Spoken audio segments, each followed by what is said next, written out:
At 3:22 in the morning, a man with no name, no ID, and no pulse landed on a gurney in the middle of Mercy Falls General's trauma bay. And the chief surgeon took one look at him and said, "Let him go." The wounds on his body weren't from a car crash. They weren't from a street fight. They were surgical, deliberate, military grade. And the only person in that room who knew exactly what they were looking at was the nurse everyone had spent 6 months treating like furniture. She saw the mark on his wrist. She saw the field sutures. And something cold and old woke up inside her chest. Not tonight. Before this story goes any further, if you're watching this right now, hit that subscribe button and turn on notifications, because the kind of story we're about to tell you does not show up on every channel. This one is going to shake you, and when it's over, drop a comment telling me what city or country you're watching from. I want to see exactly how far this story travels. Hit like if you're already hooked. Now, let's go back to that trauma bay. The storm had been building since 9 o'clock. By the time it actually hit Mercy Falls, it wasn't rain anymore. It was something angrier than that. Sheets of water hammered the skylights above the ambulance bay at Mercy Falls General Hospital, a mid-sized regional trauma center tucked into the industrial edge of the city, sandwiched between a closed paper mill and a stretch of highway that connected nothing meaningful to nothing else meaningful. It wasn't a prestigious hospital. It wasn't the kind of place that made the news for breakthroughs or innovations. It was the kind of place that kept the lights on, kept the beds filled, and kept its staff overworked and underpaid and too exhausted to fight about either. Nurse Mara Voss had been on shift since 7 the previous morning, 20 hours. No break longer than 11 minutes. She'd eaten half a granola bar standing at a supply cart somewhere around midnight and called it dinner. Her scrubs, the standard issue navy blue of Mercy Falls General, were stained with the particular combination of things that ended up on a trauma nurse's clothes when the night went sideways, and this night had gone sideways approximately 4 separate times before 2 a.m. She was 34 years old, 5'6", and built the way someone gets built when they've spent years doing actual physical work. Not soft, not hard, just functional. Efficient. The kind of body that didn't advertise anything. Her dark hair was pulled into a bun so tight it looked structural, and there were circles under her eyes that no amount of sleep was going to fix in the short term. She was charting at the nurse's station when the radio crackled. EMS inbound, ETA 4 minutes, single male, no vitals on scene, bystander CPR in progress, trauma unknown, no identification. She was already moving before the dispatcher finished the sentence. The charge nurse, a heavy-set man named Dalton, who'd worked nights for 11 years and still flinched at ambulance sirens, looked up from his station. "Voss?" "I heard it. Dr. Kessler's on trauma tonight." She didn't respond to that. It wasn't information she needed, and it wasn't information she liked. She grabbed a pair of gloves from the dispenser on the wall, pulled them on with the practiced snap of someone who'd done it 10,000 times, and pushed through the double doors into the ambulance bay. The rain hit her like a wall. She stood under the narrow overhang, watching the red and white strobes cut through the dark at the far end of the access road, and she breathed in the smell of wet asphalt and exhaust, and something metallic underneath it all that she hadn't smelled in a long time and didn't want to think about. The ambulance backed in hard, too fast, the kind of approach that meant the paramedics weren't sure they had time to be careful. The rear doors opened before the vehicle fully stopped. Male, mid-30s, no ID, found in the drainage ditch off Route 9 by a trucker. GCS of 4 when we got there, dropped to 3 en route. BP's 60 over palp, pulse thready. We've got 2 large bore IVs, but he's eaten through the saline. The second paramedic was doing compressions one-handed while rattling through the vitals, and Mara was already at the foot of the gurney, scanning the patient the way she'd been trained. Not just the way the hospital had trained her. The other way. The older way. The man on the gurney was lean and hard-muscled in the specific way that came from functional training rather than vanity. His clothing was civilian, dark cargo pants, a heavy jacket, but it was the wrong civilian. The jacket's seams were reinforced. The cargo pockets were positioned wrong for a civilian cut. His boots were standard-issue Danner Tactical, worn to the point of familiarity. His hands had calluses in the specific locations, inner edge of the right index finger, heel of both palms, that told a particular story about what those hands were trained to do. None of that was what stopped her. What stopped her was the wound.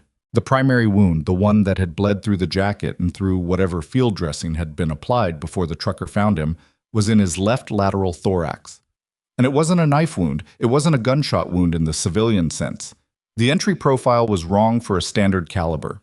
The tissue damage pattern visible at the edges of the soaked dressing was consistent with a high-velocity round, possibly a frangible, fired at moderate range by someone who knew what they were doing and was aiming for the space between the vest panels. Someone who knew where the armor didn't cover.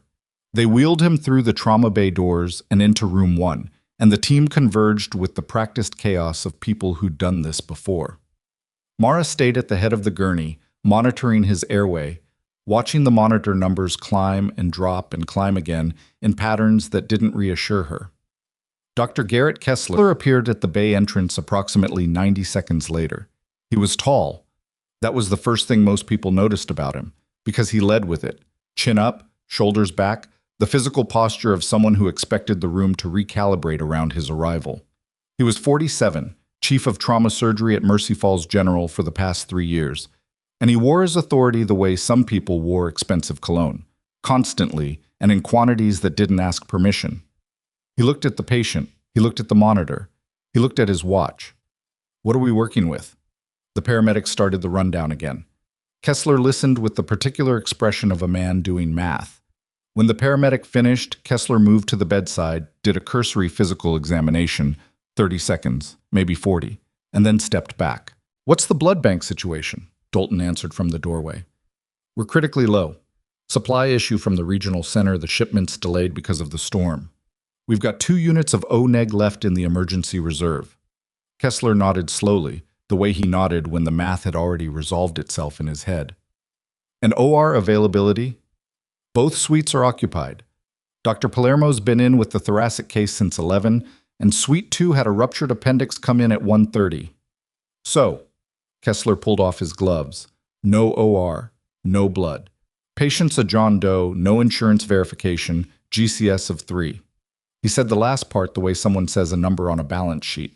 Just a number. Begin comfort measures. The room went quiet in the specific way rooms go quiet when someone says something that lands wrong. Mara looked up from the airway. He's not incompatible, she said. Kessler didn't look at her.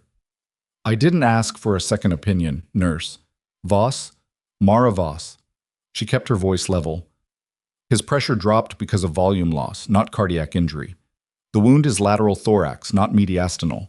If we control the hemorrhage and replace volume, with what? Kessler turned then, and there was something flat and practiced in his expression, the look of a man who had shut down this kind of conversation before and found it efficient. 2 units of O-neg? In a patient who's already lost this volume? That's not treatment, that's theater. And we don't have an OR. We can do a thoracic pack in the bay. That's not your call. I'm not making the call. She met his eyes steadily. I'm telling you what's possible. Kessler looked at her for one long moment, the kind of look that was meant to remind someone of the distance between their position and his, and then looked away.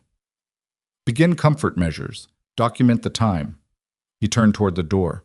And someone called the chaplain. He left. The room exhaled. Not relief. Something more complicated than relief. The nurses and the 2 residents who'd been hovering at the periphery looked at each other with the particular expression of people who knew something was wrong but also knew who was in charge. Mara looked at the man on the gurney. He was dying by inches. She could measure it on the monitor, watch it in the color of his lips, feel it in the way his chest moved with each shallow, mechanical breath. She'd seen people die before. She'd held hands while people died, sat beside them, watched the numbers go flat. She'd made peace, rough, imperfect peace, with the limits of what medicine could do. But this wasn't a limit of medicine. This was a limit of will. She pulled the blanket up over his chest, not comfort measures, just the reflex of someone who'd spent years keeping patients warm, and her hand moved across his left forearm in the process. She stopped. She pulled the sleeve back. Just below the elbow, almost obscured by dirt and dried blood, was a mark. Not a tattoo in the decorative sense.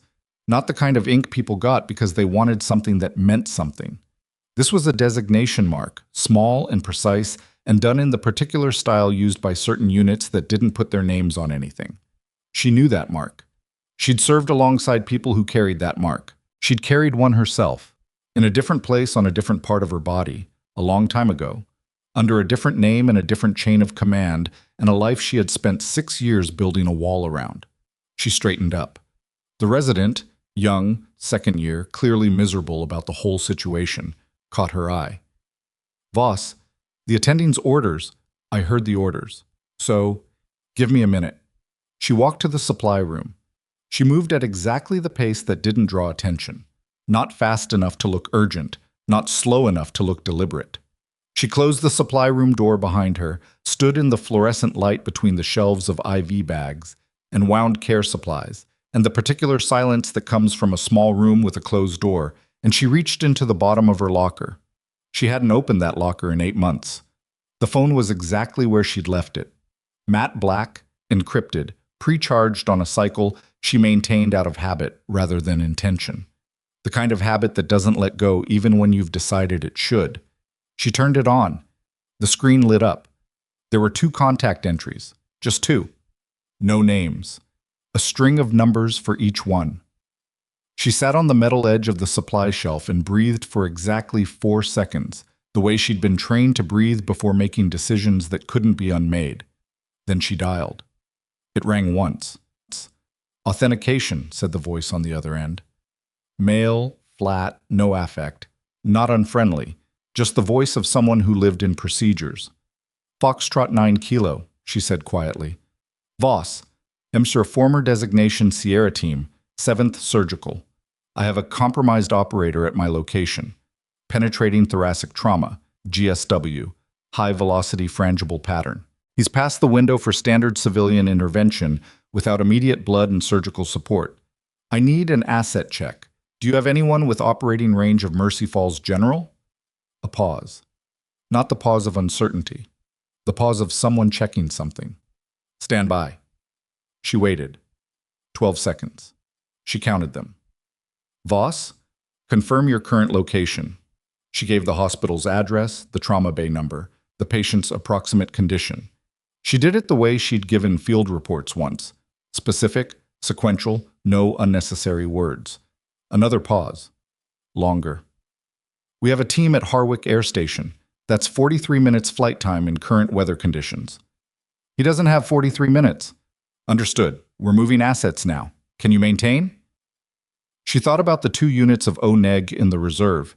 She thought about the supply room's inventory, the stuff that wasn't in the system yet from the Tuesday shipment, the plasma expanders, the things she'd cataloged out of habit because habitat was the only way she knew how to exist in a hospital. She thought about the thoracic pack protocol she'd written the proposal for 6 months ago that Kessler had never read. "I can maintain," she said. "Foxtrot 9 Kilo confirmed. We're coming." She ended the call. She sat in the supply room for 3 more seconds. Then she stood up, put the phone in her pocket, and walked back out. The second resident, Torres, a third year who was sharper than she usually let on, and had been watching Mara with an expression somewhere between confusion and calculation, was still in the trauma bay. She'd ignored Kessler's comfort measures directive with the particular skill of someone who'd found a way to keep doing her job without technically violating the order. She had a second IV line going. She was monitoring. Mara gave her a look. Torres gave one back. "I'm going to need you to get me the O-neg from emergency reserve," Mara said quietly. Kessler said, "I know what Kessler said. And I need you to understand that I am not asking you to violate the attending's order. I'm asking you to retrieve a blood product from storage, which is within your scope, and have it available, which is within mine." She paused. "Can you do that?" Torres looked at the patient, then at Mara. "Yeah," she said. "Yeah, I can do that." The next 23 minutes were the kind of minutes that don't feel like minutes at all. They feel like a series of individual problems, each one with a solution that opens up the next problem. Mara had managed hemorrhage in conditions where the supply room was a medic bag and the operating room was a ditch. She had maintained perfusion in patients who had no business still having perfusion. She worked with the economy of someone who had learned to do this in places where waste was measured in lives.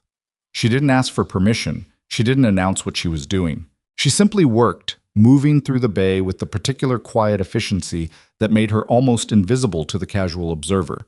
And she knew that was true, had always known it, had spent years being invisible in this hospital, being the nurse whose name Kessler consistently got wrong, being the staff member who showed up and did the work and filed the reports and was thanked exactly never. It was 3:47 a.m. when Kessler came back. He'd been paged twice. She'd ignored both pages, which was something that happened occasionally in a busy trauma bay and was plausibly deniable for exactly the length of time she needed. He came through the door and stopped. The patient was still alive. The monitor showed a pressure that was still insufficient but was no longer actively collapsing. Torres was running the second unit of O-neg, the reserve blood, the blood Kessler had implicitly decided not to use. And Mara was at the bedside doing manual assessment with the particular focused calm that was, she knew, going to be a problem. "What is happening in here?" Kessler's voice was quiet, which was worse than loud. "Hemorrhage management," Mara said without looking up. "His pressure's responding. I gave orders. To begin comfort measures. We're providing care that maintains comfort." She looked up then, and she met his eyes with the same steadiness she'd used earlier, except now there was something different in her expression. Not defiance, exactly. Something older and more specific than defiance. "His GCS has improved to 5. He's not incompatible, Dr. Kessler. He's reclassifying." Kessler's jaw tightened. He looked at Torres, who found something intensely interesting about the IV line she was monitoring. He looked at the monitor, at the numbers that had shifted enough to be visible. He looked at Mara. "You used the emergency ONEG. 2 units, yes. You had no authorization. Nurses have standing authorization to maintain product in active hemorrhage patients when the attending is not present and immediate decline is documented." She said it flatly, as though she were reading from a policy manual, because she was, from memory, because she had read every policy manual this hospital had ever published, and committed the relevant sections to memory out of the same instinct that made her maintain a charged phone she'd promised herself she'd never use again. The silence stretched. Kessler stepped closer, not aggressively, something more controlled than aggression. "Voss," he said, dropping his voice so the room couldn't hear him clearly, "I don't know what you think you're doing here, but you are a nurse. You are not a physician. You are not qualified to override my clinical judgment. And when this patient dies, which he will, you are going to be the one standing at the end of a disciplinary review explaining why you ignored a direct order from the chief of trauma surgery." She looked at him. He was close enough that she could see the particular quality of his certainty, the kind of certainty that had never genuinely been tested, because no one had ever found it worth the cost to test it. "He's not going to die," she said. "That's not—" The windows shook. Not from the storm. The storm had been shaking the windows for hours, and everyone in the building had calibrated to it, the way people calibrate to background noise. This was different. This was rhythmic, and it was heavy, and it was getting louder. Torres looked up. "What is that?" The rotor wash hit the hospital like a second storm, the sound of twin engines dropping altitude in a controlled descent that rattled every loose surface in the building. Through the trauma bay windows, high, small, positioned to let in light rather than to provide a view, Mara could see the sweep of powerful floodlights cutting through the rain. Not one aircraft. 2. She turned back to the patient and adjusted his oxygen delivery. Kessler was at the window. Are those military aircraft?" She didn't answer. "Who called?" He turned around slowly. The realization arrived in stages, the way realizations do when someone has never considered that the world they operate in has layers they can't see. He looked at the nurse's station. He looked at Torres. He looked at Mara. "Who called military aircraft to my hospital?" Mara checked the patient's pupils. "They're landing," Torres said from her position near the window. Her voice had shifted to something caught between alarmed and fascinated. They're landing in the ambulance bay." The sound was enormous now. The trauma bay's overhead lights flickered once, twice, as the aircraft's electromagnetic wash crossed the building. And then, cutting through the engine noise, came the sound of the ambulance bay doors opening at the opposite end of the corridor. Not the automatic slide of the standard entry, but the hard mechanical bang of the exterior crash doors being pushed from outside. Boots on the corridor floor. Multiple people, moving with purpose. Kessler positioned himself at the trauma bay door like a man who believed that position was the same as authority. "This is a restricted medical facility," he said, to no one in particular. Whoever is coming in here does not have clearance to. The door opened. The man who came through first was built like someone who had been assembled for a specific purpose. Tactical gear, no rank insignia visible, face partially obscured by the drop of a helmet-mounted system he was in the process of removing. Behind him, two more operatives in the same configuration, and behind them, a figure in a flight suit carrying a hard-sided medical case that Mara recognized, the military version, the TCCC advanced kit, the one that contained things civilian hospitals didn't stock. The man in front looked at Kessler, looked past him, looked at Mara. "Sierra team," he said. Just that. 2 words, like a key in a lock. And Mara said, "He's in Bay 1, GSW lateral thorax. I've got him stabilized on 2 units, but we're out of product and we don't have an OR. We brought what we need." He was already moving. "Walk me through it." Kessler stepped into his path. Actually stepped into the path of a man in full tactical kit with 2 armed operatives behind him, because that was the particular quality of his certainty. It didn't read the room. "Excuse me, I am the chief of trauma surgery at this facility, and I need someone to explain to me who authorized this incursion." The operative stopped, looked at Kessler. The look wasn't hostile. It was something colder than hostile. It was the look of a man reading a situation and determining the fastest path through it. "Sir," he said, with a calm that was absolute, "I need you to step aside." "I will not." "Kessler." Mara's voice. Not loud. The quality that made it carry wasn't volume. It was something else. The particular authority of someone who had given orders in places where orders had to land on the first attempt. "Step aside." He turned to look at her. She was already moving toward Bay 1, falling into step beside the operative, and the 2 of them were already talking, shorthand, specific, the compressed language of people who had been trained in the same systems.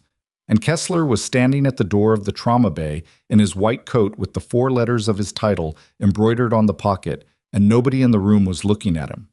The operative's name, she would learn in the next 4 minutes, was Decker, team lead. He'd pulled the patient's file from the system the moment they got the authentication call, not the hospital file, the other file, the one that explained the mark on the patient's wrist, and the particular quality of his wounds and why he'd been found in a drainage ditch off a rural highway in the middle of a storm. "You recognize the wound profile?" Decker asked as they moved. "High-velocity frangible, right intercostal space, targeted entry. Someone knew his kit." She pushed the bay door open. He'd been field-dressed before he was found. Whoever did it knew what they were doing and then left. Decker's expression shifted slightly. Something tight moved through his features. "That complicates things." "It does," she agreed. The patient lay on the gurney, still alive, still fighting the particular battle that bodies fight when they've lost enough to be losing but haven't lost enough to stop. His pressure was holding, barely, and only because of the 2 units and everything else she'd done in the last 23 minutes, but holding. The flight medic with the case cracked it open on the supply counter. What came out of it was not what Mercy Falls General stocked. Group-specific blood product, 4 units, minimum. Advanced hemostatic dressings, a portable ultrasound unit that was 3 generations newer than anything in the hospital's inventory, and something at the bottom of the case that Mara recognized and felt something old and visceral move through her at the sight of. "We're going to need the room," Decker said to Torres. Torres looked at Mara. Mara nodded. Torres left. Decker looked at Mara, not with assessment exactly, with something closer to recognition, the look of someone putting together pieces they'd only had half of before. "You've been here how long?" 6 years? "Nursing. Trauma nursing." She was already gloved, already repositioning at the patient's left side. "Walk me through your blood product. What's the type? What's the volume?" He told her. She processed it and integrated it without pausing.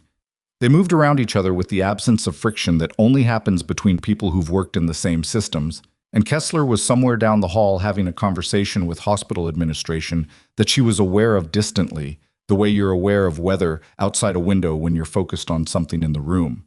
The patient's pressure climbed. It climbed slowly, and it climbed with setbacks. And at one point, Decker said a word under his breath that she chose not to register. And at another point, the portable ultrasound showed something that required an immediate adjustment she made without being told, because she'd seen it before in a different country under worse light. At 4:31 a.m., the patient's systolic pressure crossed 90. It was a number, just a number. But Decker let out a breath that had been held for a long time, and Mara felt something in her own chest release. Not relief, not yet, but the first edge of it. "He's going to need the OR," she said. "Palermo's still in Suite 1. Suite 2 cleared 20 minutes ago. I checked." She stripped off the outer gloves, reached for a fresh pair. "I'll speak to administration." Decker looked at her for a moment. Outside, the storm was still going. The rotors of the Blackhawks had spun down to idle, and somewhere in the hospital, someone, probably Kessler, probably increasingly agitated, was on the phone with someone who had the authority to override someone else. "Voss," Decker said. She looked up. He had the patient's classified file open on a tablet. He was looking at something in it. Then he looked at her. "Your service record," he said.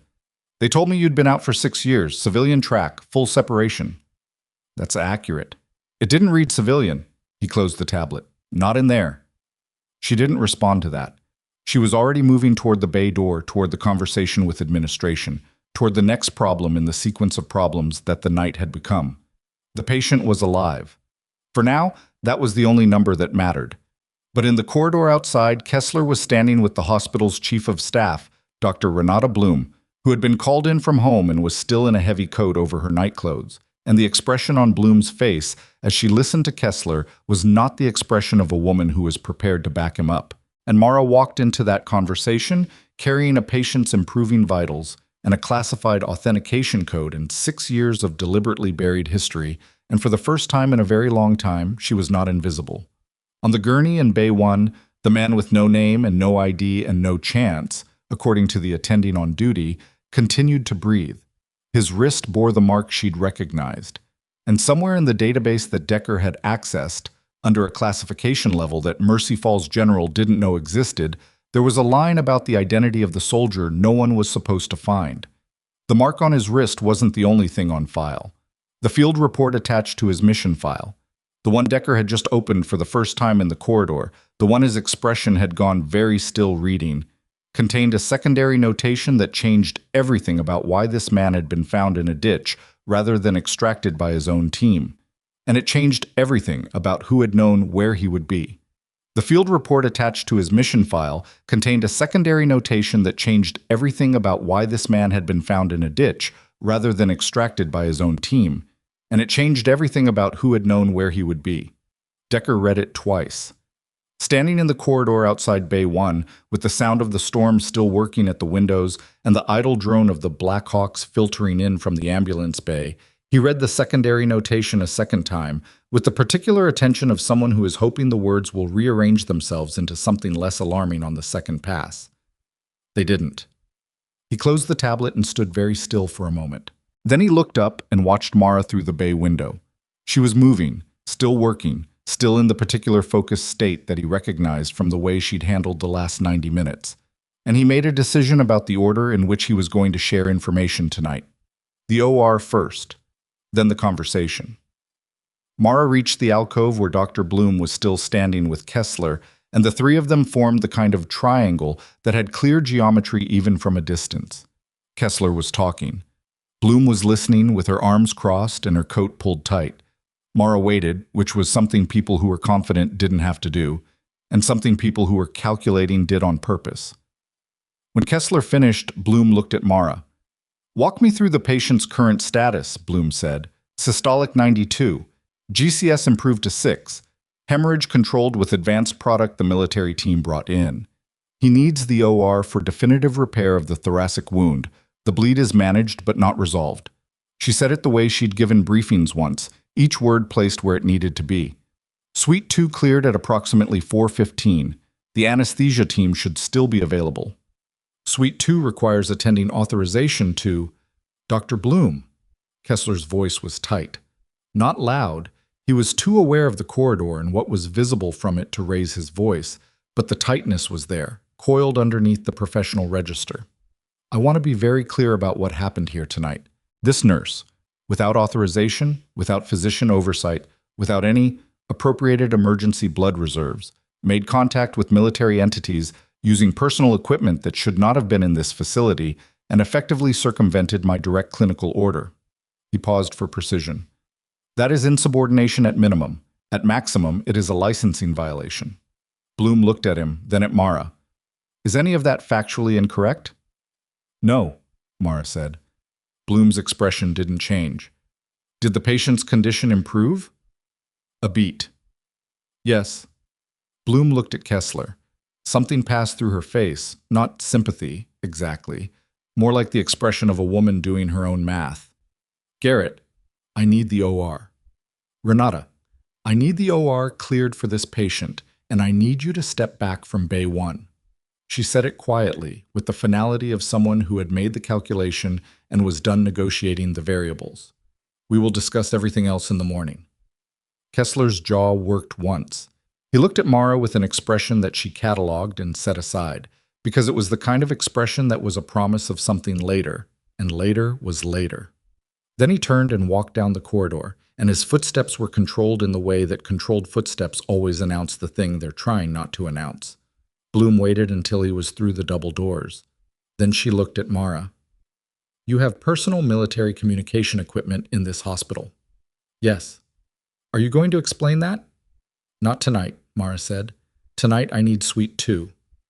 Bloom looked at her for a long moment with the expression of someone filing something under a tab they would return to. Suite 2, she said finally. I'll make the call. The surgery took 2 hours and 17 minutes. Mara wasn't in the OR. Her role ended at the handoff, and the military flight medic who'd come in with Decker had surgical training that was, if anything, more current than Mercy Falls General's standard team. She'd briefed them in the scrub corridor, answered every question with the precision of someone who had been inside that wound for the past hour, and then stepped back. Standing back was something she'd gotten better at. It had taken years. She went to the nurses' lounge, which at 5 in the morning was empty and smelled of old coffee and someone's forgotten lunch.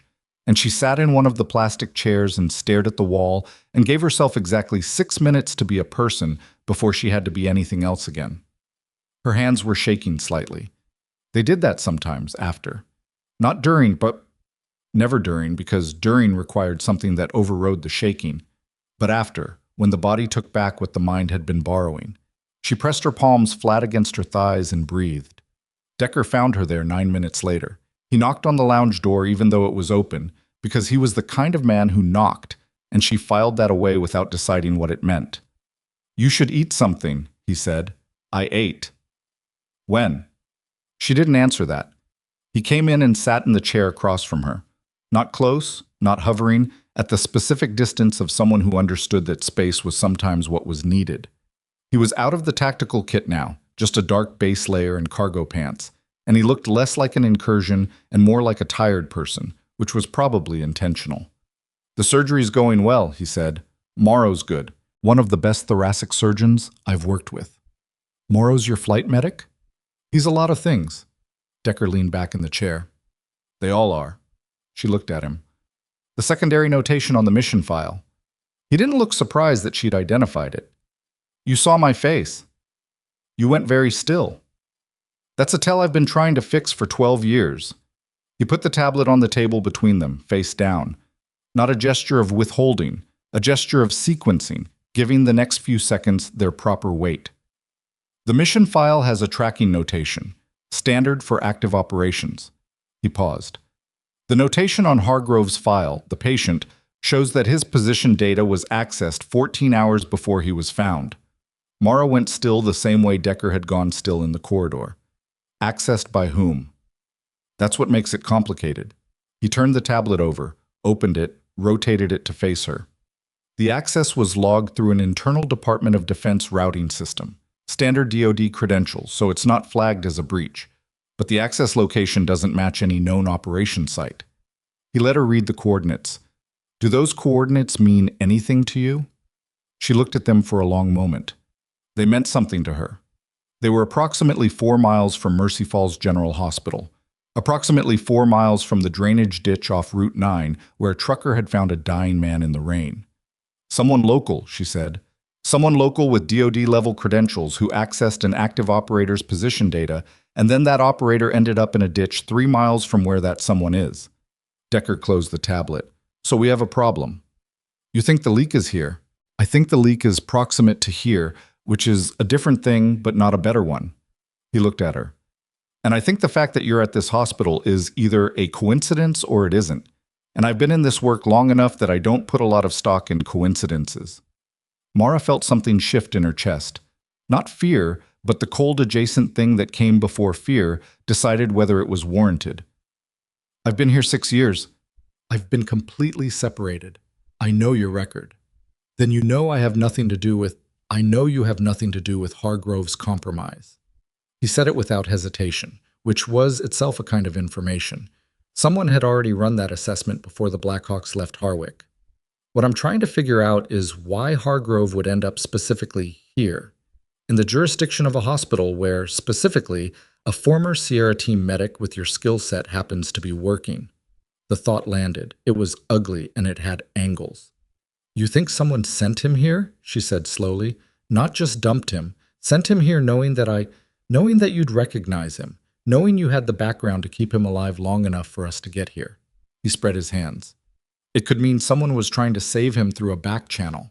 Someone who knew about your separation and figured you were the safest qualified asset within range who wasn't in the system anymore. Or someone wanted to use Hargrove to surface you. The word surface landed with the weight of its specific meaning. Not reveal, not expose. Surface. The way you surface something that's been deliberately submerged. She thought about the encrypted phone, the authentication code she hadn't used in 8 months. The call that had connected in one ring, which meant the line was being monitored even in its dormant state, which meant the contact wasn't as cold as she'd let herself believe. How long has my separation been flagged? She said. Decker's expression gave her the answer before he formed the words. You were never fully separated, he said. The paperwork went through. The formal record shows complete civilian transition. But your skill designation, Sierra Team, 7th Surgical, your specific training profile, those were flagged as dormant active 8 months ago when someone in the Oversight Division ran a threat capability assessment and determined that losing your skill set entirely was not strategically optimal. She looked at him. I didn't know, she said. And she believed herself, which was the unnerving part. She'd spent 6 years building a life, small, contained, deliberately small, and she'd done it believing that the architecture of that life was solid, that she'd made a clean break, that the hospital and the night shifts and Kessler's condescension and the granola bars at midnight were real things in a real life that belonged to her. You weren't supposed to know, Decker said. It wasn't an apology, it was a fact, delivered with the same directness he'd applied to everything else in the last 2 hours. The designation doesn't change anything about your civilian status. You weren't being surveilled. You weren't being run. It's a classification status, not a surveillance operation. He paused. But it means someone with access to that classification database knew you were here. Someone with DoD credentials. Someone whose access location put them within 4 miles of the hospital. Someone who knew about her separation record and knew about Hargrove's operational position and had, for reasons she couldn't yet see the shape of, put those 2 pieces on the same board. She stood up from the plastic chair. The movement was abrupt enough that Decker watched it, tracking without overreacting.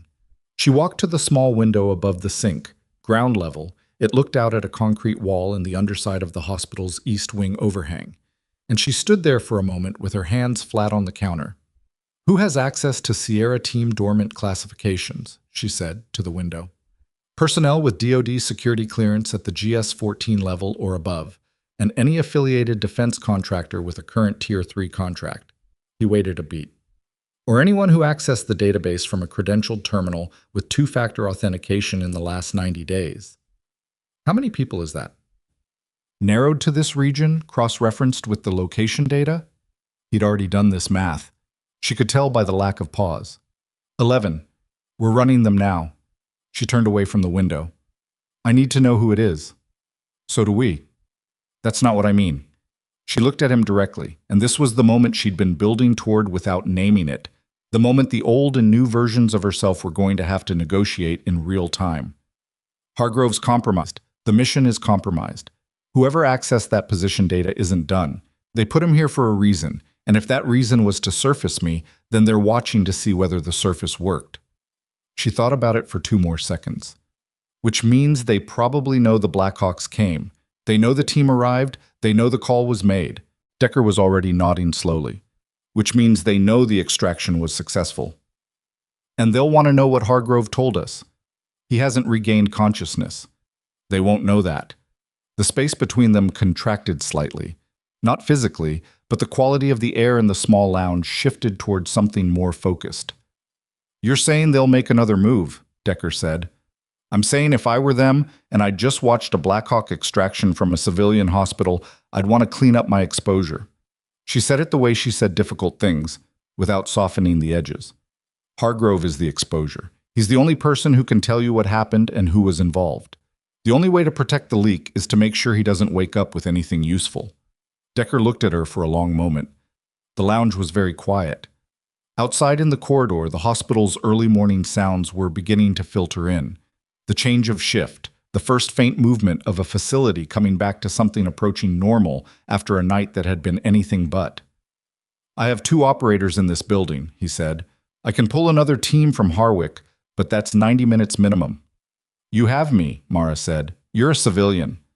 "I'm a dormant active Sierra designation who just managed hemorrhage on a classified operator in a civilian trauma bay using a 6-year-old authentication code." She looked at him. "Tell me which part of that is civilian." He almost smiled. It wasn't quite a smile. Something passed through his face that had the structure of one without quite committing. "I can't formally activate the paperwork alone. I'm not asking you to activate me. I'm telling you that I'm not going anywhere, and that if something moves in this hospital against that patient, you want me in the building." She paused. "You wanted me in this conversation instead of waiting outside, which means you already made that decision. I'm just naming it." He looked at her for another long moment. Then he stood up. "Hargrove goes to the ICU post-op," he said. "I'll position Reyes outside the door. You're on internal movement.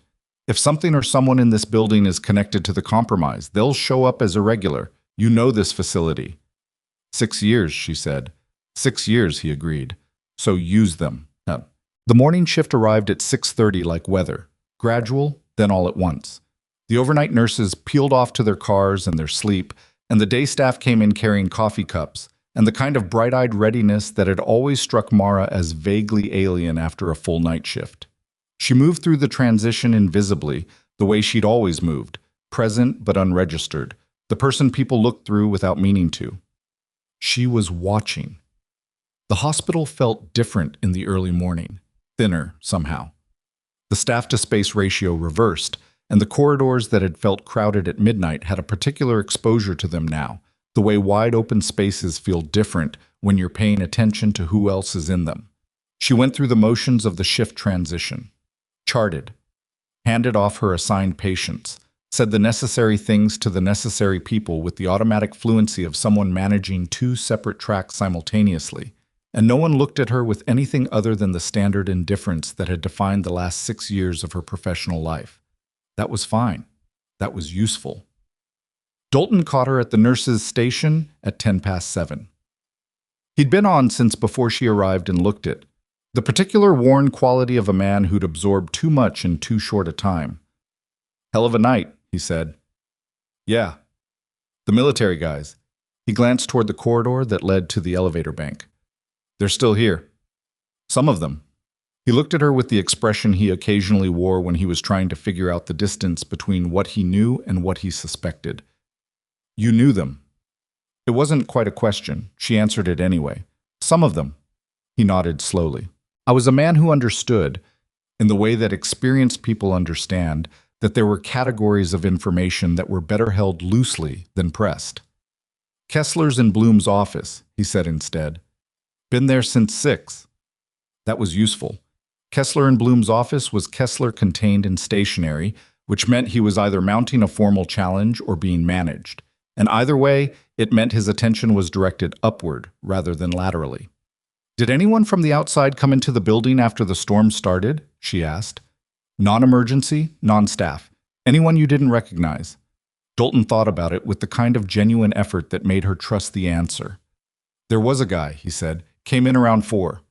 Not a patient. He said he was asking about a patient. Said a family member had been brought in. No one had any record of the family member. He paused. Security walked him out. What did he look like? 50s. Heavy coat. Nothing remarkable. He frowned. He asked specifically about Bay 1, before anyone had announced that the military situation was in Bay 1. Before anyone had announced it. She kept her expression neutral. Which security guard walked him out? Peterman, I think. He'd know. She was already moving. Bob.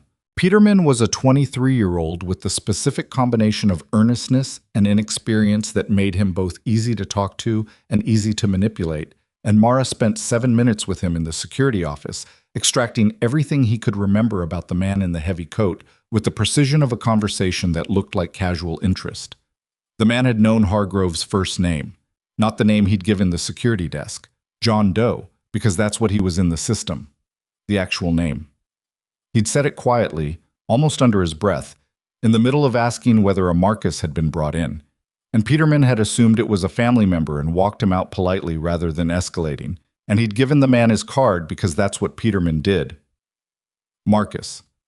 Hargrove's file listed his first name as Marcus. That file was classified.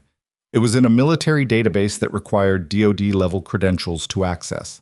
The man in the heavy coat had walked into Mercy Falls General at 4 in the morning and asked for Marcus by name, not by the name in the hospital system, not by a John Doe description, by name, and then been walked out by a security guard who'd given him a business card with the hospital's main line and the security desk extension, a business card that included the hospital's name and address, which the man had almost certainly already known, but which now confirmed for him, in a form he could retain, that the target had been brought to this specific facility.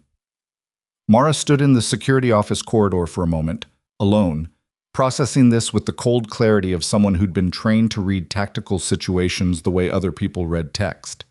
The man hadn't come to extract Hargrove, not at 4 in the morning, not alone, not by walking through the front entrance and talking to the security desk.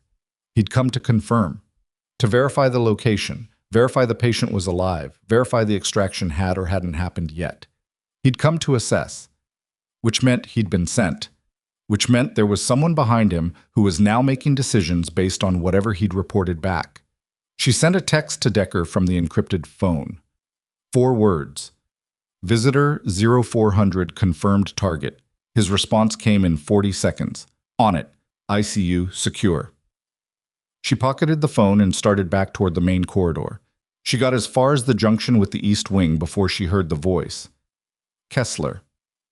Not in Bloom's office. In the corridor, moving with purpose toward the elevator bank. And he had his personal cell phone pressed to his ear with the body language of a private conversation being had in a space where private conversations weren't private, because he was a man who believed that his rank was a kind of invisibility. Not a question of procedure, he was saying. His voice was low, but the corridor's acoustic properties did the rest. It's a question of containment. If the review board gets the security footage before we can... He saw her. He stopped. The phone came down from his ear in the slowest possible motion, and the expression that moved across his face was not guilt, because Kessler was not built for guilt. It was something more calculated than that. Something that looked like a man reclassifying a variable. Voss, he said. She stopped walking. The corridor was empty except for the two of them. The hospital sounds continued at their normal register. The distant beep of monitors, the wheels of a supply cart somewhere around the corner, the mechanical rhythm of a building that didn't pause for individual reckoning. Dr. Kessler, she said. He looked at her phone, at the encrypted device, which was different from her personal phone, which she'd forgotten to pocket separately, and which was now visibly not a standard consumer device. His eyes came back to hers. "Who are you?" he said. And it was a different question than the one he'd been asking all night. Not who gave you the right, not what authority do you have, just the stripped version. The actual question finally stripped of the authority differential he'd been using as a buffer since the moment she'd contradicted him in the trauma bay. She looked at him for a moment. "I'm the nurse who saved your patient," she said, "while you were preparing to document a comfort death." He took a step toward her. "You think this is over? I have a formal complaint already drafted. I have witnesses. I have the sequence of events documented in a way that puts you in violation of..." "Who are you?" just talking to?" she said. He stopped. "That's not... It's 4 in the morning." She held his eyes. "Bloom's still in the building. Half the night staff is still here. But you're standing in the East Wing corridor on a private call, and you stop talking the second you see me." She paused. "Who were you calling, Dr. Kessler?" His jaw tightened. "That's none of your concern." "It might be," she said. "It really might be." He looked at her for a long moment with an expression that was trying to be contempt and landing somewhere adjacent to it, somewhere that had more uncertainty in it than contempt usually allowed. Then he turned and walked toward the elevator. She watched him go, and she thought about a man in a heavy coat asking for Marcus at the front desk at 4 in the morning. And she thought about the access location Decker had shown her, coordinates that placed the credentials user 4 miles from this hospital. And she thought about a corridor call that stopped the second an inconvenient witness appeared. She thought about all of it in sequence, the way she'd been trained to sequence things. Then she pulled out the encrypted phone again and typed a different message. Not to Decker this time. She typed it to the second of the 2 contact entries she'd never used, the one she'd never needed to use, the one that existed for situations that were beyond what a single team lead could authorize.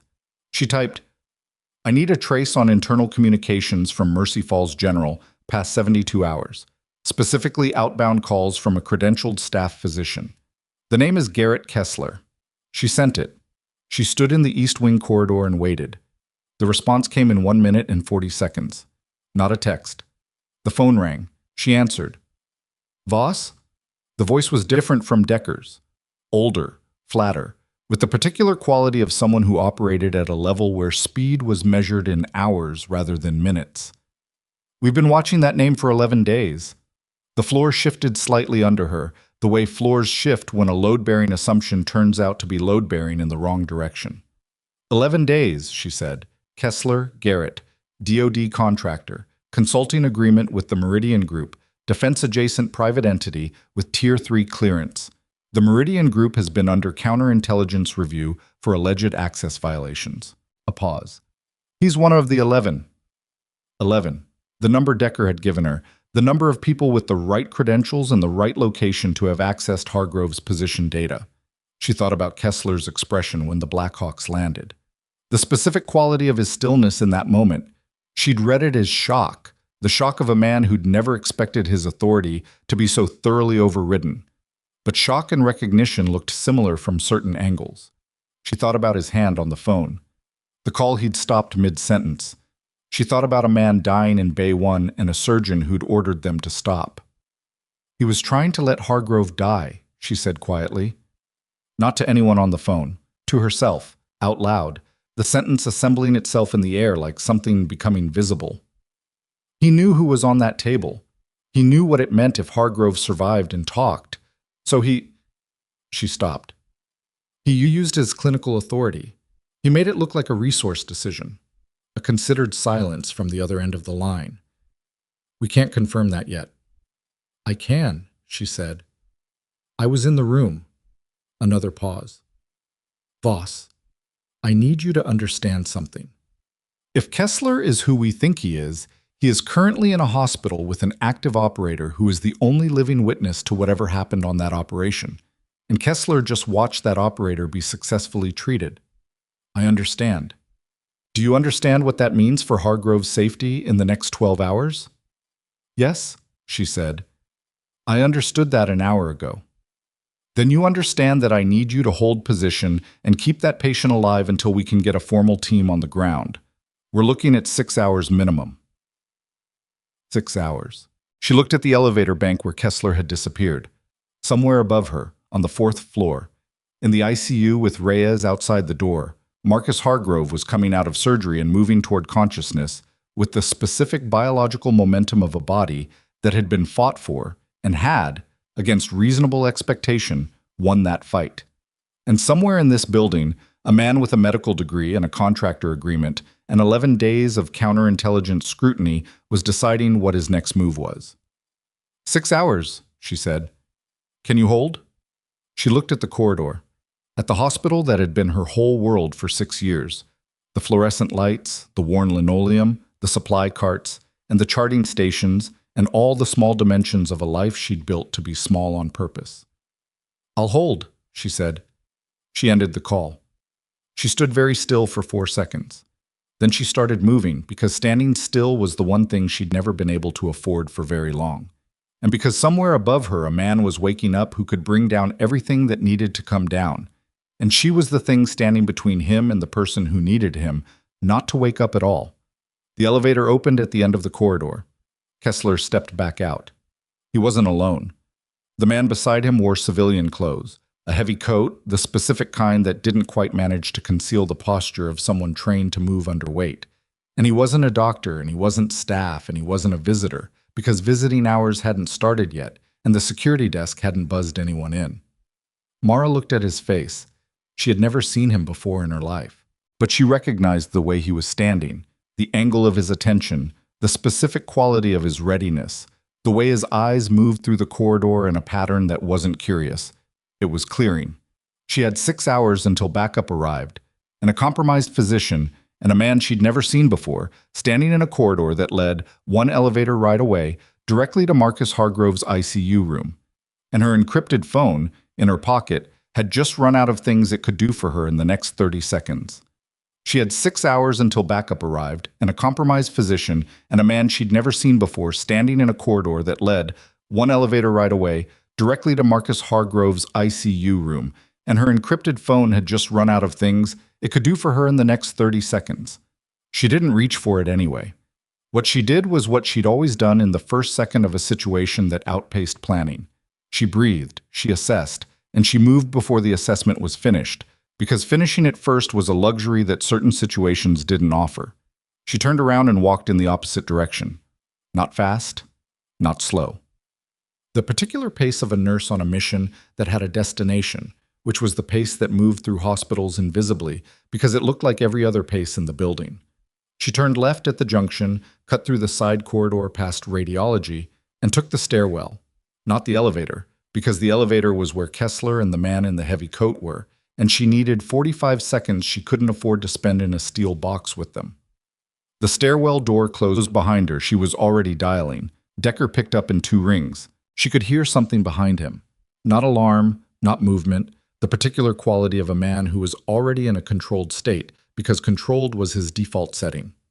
"East Wing corridor," she said, not bothering with preamble. "Kessler's moving with a second individual, civilian clothes, heavy coat, combat trained." Same description as the 4 a.m. visitor security walked out. "They're heading toward the elevator bank. I need Reyes on the ICU door right now, and I need you in the East Wing." A half-second pause. "Where are you?" "Stairwell B, going up." "Don't engage." "I'm not planning to engage. I'm planning to be between them and Hargrove before you are." "Voss..." She hung up. 4 flights. She took them at a pace that was faster than walking and slower than running, and landed at the 4th floor door with her breathing elevated but controlled. The way breathing gets when the body is spending resources it had set aside for rest and is doing it without complaint because the alternative has been made clear. She pushed through the ICU door. The ICU at Mercy Falls General had 12 beds arranged in a horseshoe configuration around a central nursing station, with individual glass-walled rooms providing visual access from the station to every patient. It was a good design for monitoring. It was a bad design for anyone trying to do something they didn't want witnessed from the center of the room. Reyes was at the door of room 7, a compact, dark-haired operative who'd arrived with Decker's team and had the specific quality of stillness that came from training rather than calm. He saw Mara come through the door, and the quality of his attention sharpened without his posture changing at all. She crossed to him. "Kessler's in the building with an unidentified second party. Decker's been notified. He's coming up. Has anyone come to this floor in the last 20 minutes who wasn't ICU staff?" "No." He said it with the flat certainty of someone who'd been paying the right kind of attention. "Floor's been quiet since the post-op transfer." She looked through the glass at Hargrove. He looked smaller than he had in the trauma bay, which was the particular trick that post-surgical patients played. Stripped of crisis, stripped of the acute emergency that made every person on the table feel somehow enormous in their need, they became just a person again. A lean, pale, heavily bandaged person with monitoring leads on his chest and an IV running into his right arm, and the fragile, specific stillness of someone under sedation that was being slowly, carefully walked back. His pressure was stable. His oxygenation was good. The flight medic, Morrow, had done clean work in the OR, and the damage that had been survivable had been survived. He was going to wake up. The question was who was going to be in the room when he did. The ICU charge nurse was a woman named Pritha, who'd been at Mercy Falls General for 9 years and had the particular experience earned composure of someone who had seen the full range of what happened in rooms like this, and had decided long ago that composure was a professional obligation. She looked at Mara with the expression of someone noting an irregularity and deciding how to file it. "You're not scheduled in the ICU," she said. "I know." Mara looked at her directly. "I need you to trust me for about the next 20 minutes. Pritha's expression didn't change. "Trust you how?" "If anyone comes to this floor who isn't on the ICU roster, anyone, including physicians, including administration, I need you to call security before you let them through the nursing station gate. Not after, before." A beat. "That's not protocol." "No," Mara agreed. "It isn't." Pritha looked at her for a moment with the particular assessment of a woman who had spent 9 years making rapid decisions about people's credibility in high-stakes situations. She looked at Reyes by the door. She looked at the room 7 window. She looked back at Mara. 20 minutes, she said. "Thank you." Mara positioned herself at the nursing station where she had sight lines to both the ICU entrance and the room 7 door. And she waited in the particular way that she'd learned to wait, actively, with every sense running at a register that looked like nothing from the outside and felt, from the inside, like the sustained effort of holding a very heavy thing in the air.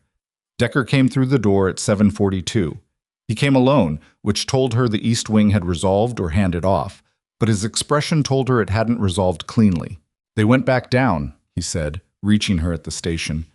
Kessler took the elevator to the ground floor. The second individual exited through the ER entrance. "They split up." "Yeah. That's worse than them staying together." "I know." He looked through the glass at Hargrove. "The second individual? I got eyes on him from the corridor camera. We're running the face now. Harwick has a recognition system. It'll take 40 minutes minimum with the storm affecting the satellite link," she said. 35 if we're lucky." She did the math. "Kessler's on the ground floor. His office is on the second. The pharmacy is on the ground floor." She looked at Decker. "What does a physician do when he needs to slow down a patient who's coming out of sedation?" Decker's expression went very flat. "Pharmacy access," he said. They were both moving before the sentence finished. The pharmacy at Mercy Falls General was accessible from the main corridor via a keycard system that logged every entry and every dispensation in real time. It was also accessible from the physician consultation rooms through a secondary door that was... She knew this because she'd worked in this building for 6 years and had spent a disproportionate amount of that time reading policies that other people treated as decoration, technically supposed to require dual authorization, but which, in practice, had been running on a single key system for the past 14 months because the dual authorization reader had malfunctioned and the maintenance ticket had been deprioritized 11 times. She knew that because she'd filed 6 of the 11 deprioritization complaints herself. She had never imagined it would matter for this reason. They came out of the stairwell on the ground floor and moved through the main corridor with the pace that didn't announce itself, and she watched the pharmacy window as they approached and saw the interior light in the consultation side room and knew before they reached the door. "He's in there," she said. Decker pulled his radio. Not the encrypted phone, the team radio, which meant he was shifting into something more operational. "Reyes, hold position. Do not leave room 7. He clipped it back and looked at Mara. "I need you behind me. I need to be beside you. Kessler will shut down if he sees armed personnel first. He won't shut down if he sees me." Decker looked at her with an expression that was doing rapid assessment of several competing facts. "You're not armed." "I know." "If the second party is..." "The second party went out the ER entrance. He's not in the pharmacy." She held his eyes. "Kessler's in there alone trying to pull a medication he has no clinical reason to access before 7:30 in the morning. I know this building, and I know this system, and right now you need me in front." Another rapid assessment. He stepped back. She pushed the consultation room door open. Kessler was at the secondary pharmacy window. He'd used his physician keycard. The log would show it. She noted that automatically. The log would show exactly when and under what credentials. He had a dispensation form on the counter in front of him, half filled, and in his hand was a vial that he put down with a speed that was the specific speed of someone who has been caught and is deciding in real time how to reframe what they're doing. Voss. He said her name like it was a problem. What's in the vial, Dr. Kessler? That's not your concern. He straightened. The white coat reflex, the posture that came with the coat, the posture that said hierarchy in a language that hospitals were built around. I'm attending a patient. Which patient? She said. Name the patient. A pause that lasted exactly long enough to answer the question without words. Midazolam, Decker said from behind her, reading the vial label from the doorway. 0.5 milligram concentration, IV formulation. Kessler looked at Decker, at the tactical gear, at the radio. Something moved through his expression, not fear, not yet, but the immediate precursor to it. The moment the rational mind is still trying to construct an alternate explanation for what it's seeing. I want my attorney, he said. You're not under arrest, Decker said. Yet. Then I don't need to.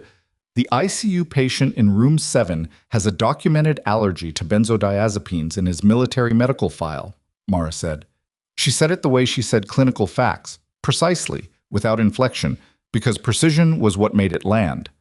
A midazolam administration in his current post-operative state would cause a paradoxical excitatory response followed by respiratory depression.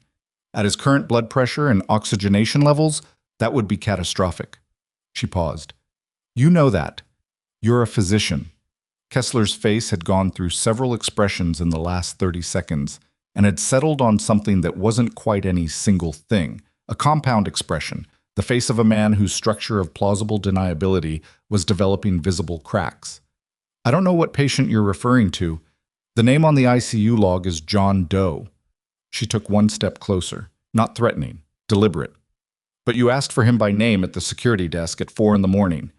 The silence that followed that sentence had a particular density. I don't know what your... The security desk has a visitor log. Your physician card has a corridor access log. The pharmacy secondary door has a key card log. She watched his face. And you just made a phone call in a hospital corridor that I heard, which means the corridor cameras recorded it. She stopped one more step away from him.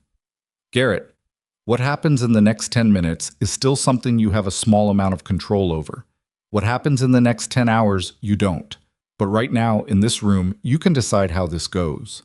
He looked at her, and she saw in his expression the specific moment when a man who has spent his entire professional life operating from a position of structural authority understands that the structure has shifted and taken his authority with it. It wasn't defeat. Not yet. It was something more raw than defeat.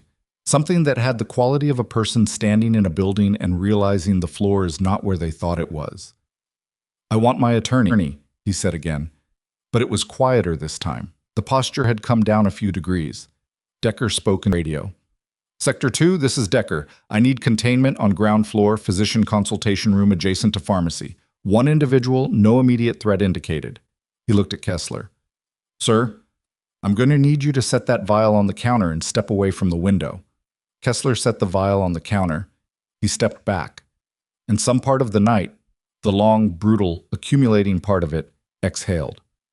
What happened in the next 40 minutes happened, the way complex things happen when multiple systems converge simultaneously, with the specific chaos of overlapping processes that each had their own logic and their own timeline and kept intersecting in ways that required constant management.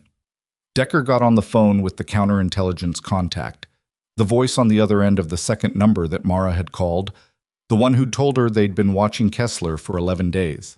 A formal federal case meant federal process, which meant agents arriving from the field office, which meant chain of custody documentation on the pharmacy vial, which meant keeping Kessler physically present without a formal arrest, because the formal arrest, done prematurely, would collapse certain aspects of the wider Meridian Group investigation that extended beyond what happened in Mercy Falls tonight. Mara understood that logic. She didn't like it, but she understood it. She went back to the ICU. Hargrove was still stable. His sedation level was being walked back on the standard post-operative schedule, and Pritha was monitoring with the precise, unshowy competence of someone who had been doing this for 9 years without anyone adequately acknowledging it.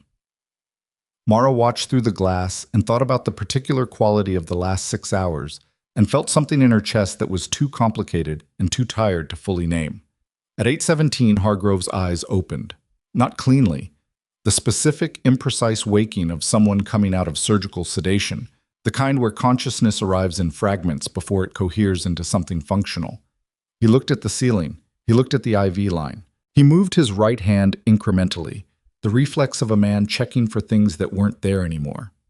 Reyes, watching from outside the room, said nothing. He didn't enter. He looked at Mara. She pushed the room door open and went in. "Hargrove," she said quietly, standing at the bedside without touching him. "You're in a civilian hospital. You're post-op. You're safe." He turned his head toward her voice. His eyes tracked, which was good. It meant the anesthesia was clearing at a normal rate. It meant the brain was intact. It meant the things that mattered were mostly where they were supposed to be. "Who?" His voice was the specific roughness of a man who'd been intubated and hadn't known it. He stopped, tried again. "Who are you?" "Mara Voss. I'm a nurse. I was Sierra Team, 7th Surgical, former." She paused. "Decker's team extracted you. You're out." Something moved through his eyes. The particular recognition that isn't fully conscious yet but is operating on a register below consciousness. The thing that said this information is important before the rational mind had woken up enough to process why. "Decker's here?" he said. "Yes." "The mission?" "Don't." She kept her voice steady. "You're 6 hours out of surgery. You need to stay still, and you need to let me check your lines. The debrief can wait 20 minutes. He looked at her with the expression of a man who was used to his own judgment on this kind of decision, and who was currently in a body that was making the counterargument more effectively than any person could. He stayed still. She checked the lines. The surgical site looked clean through the dressing. No concerning bleed-through, pressure holding, oxygenation solid. She made the mental notation and checked it against the monitor and found nothing that alarmed her. "You found me," he said, while she was working. "A trucker found you. I kept you alive until the team arrived." "How is—" He stopped. Managed the roughness in his throat. "How did you know what I was?" She kept her eyes on the monitor. "The wound profile, the kit, the mark." She glanced at his wrist. "I've worked alongside people who carried that designation." "You served. Past tense, 6 years ago." He was quiet for a moment. The monitors ran their steady rhythm. Outside the glass, the ICU went about its careful business. And beyond the ICU, the hospital was coming fully into its morning self, shift in full operation, the overnight's events receding into the category of things that would be discussed and documented and argued about for weeks. "Someone set me up," Hargrove said. "Not a question." "We know." "My position was compromised. It wasn't—" He stopped. Something worked in his expression. "It wasn't operational error. Someone gave it to them." "We know that too." His eyes sharpened. Whatever sedation remained was no match for whatever had just run through his system. The specific galvanizing anger of a man who has been betrayed by someone inside his own structure, which was a different quality of anger than any other kind.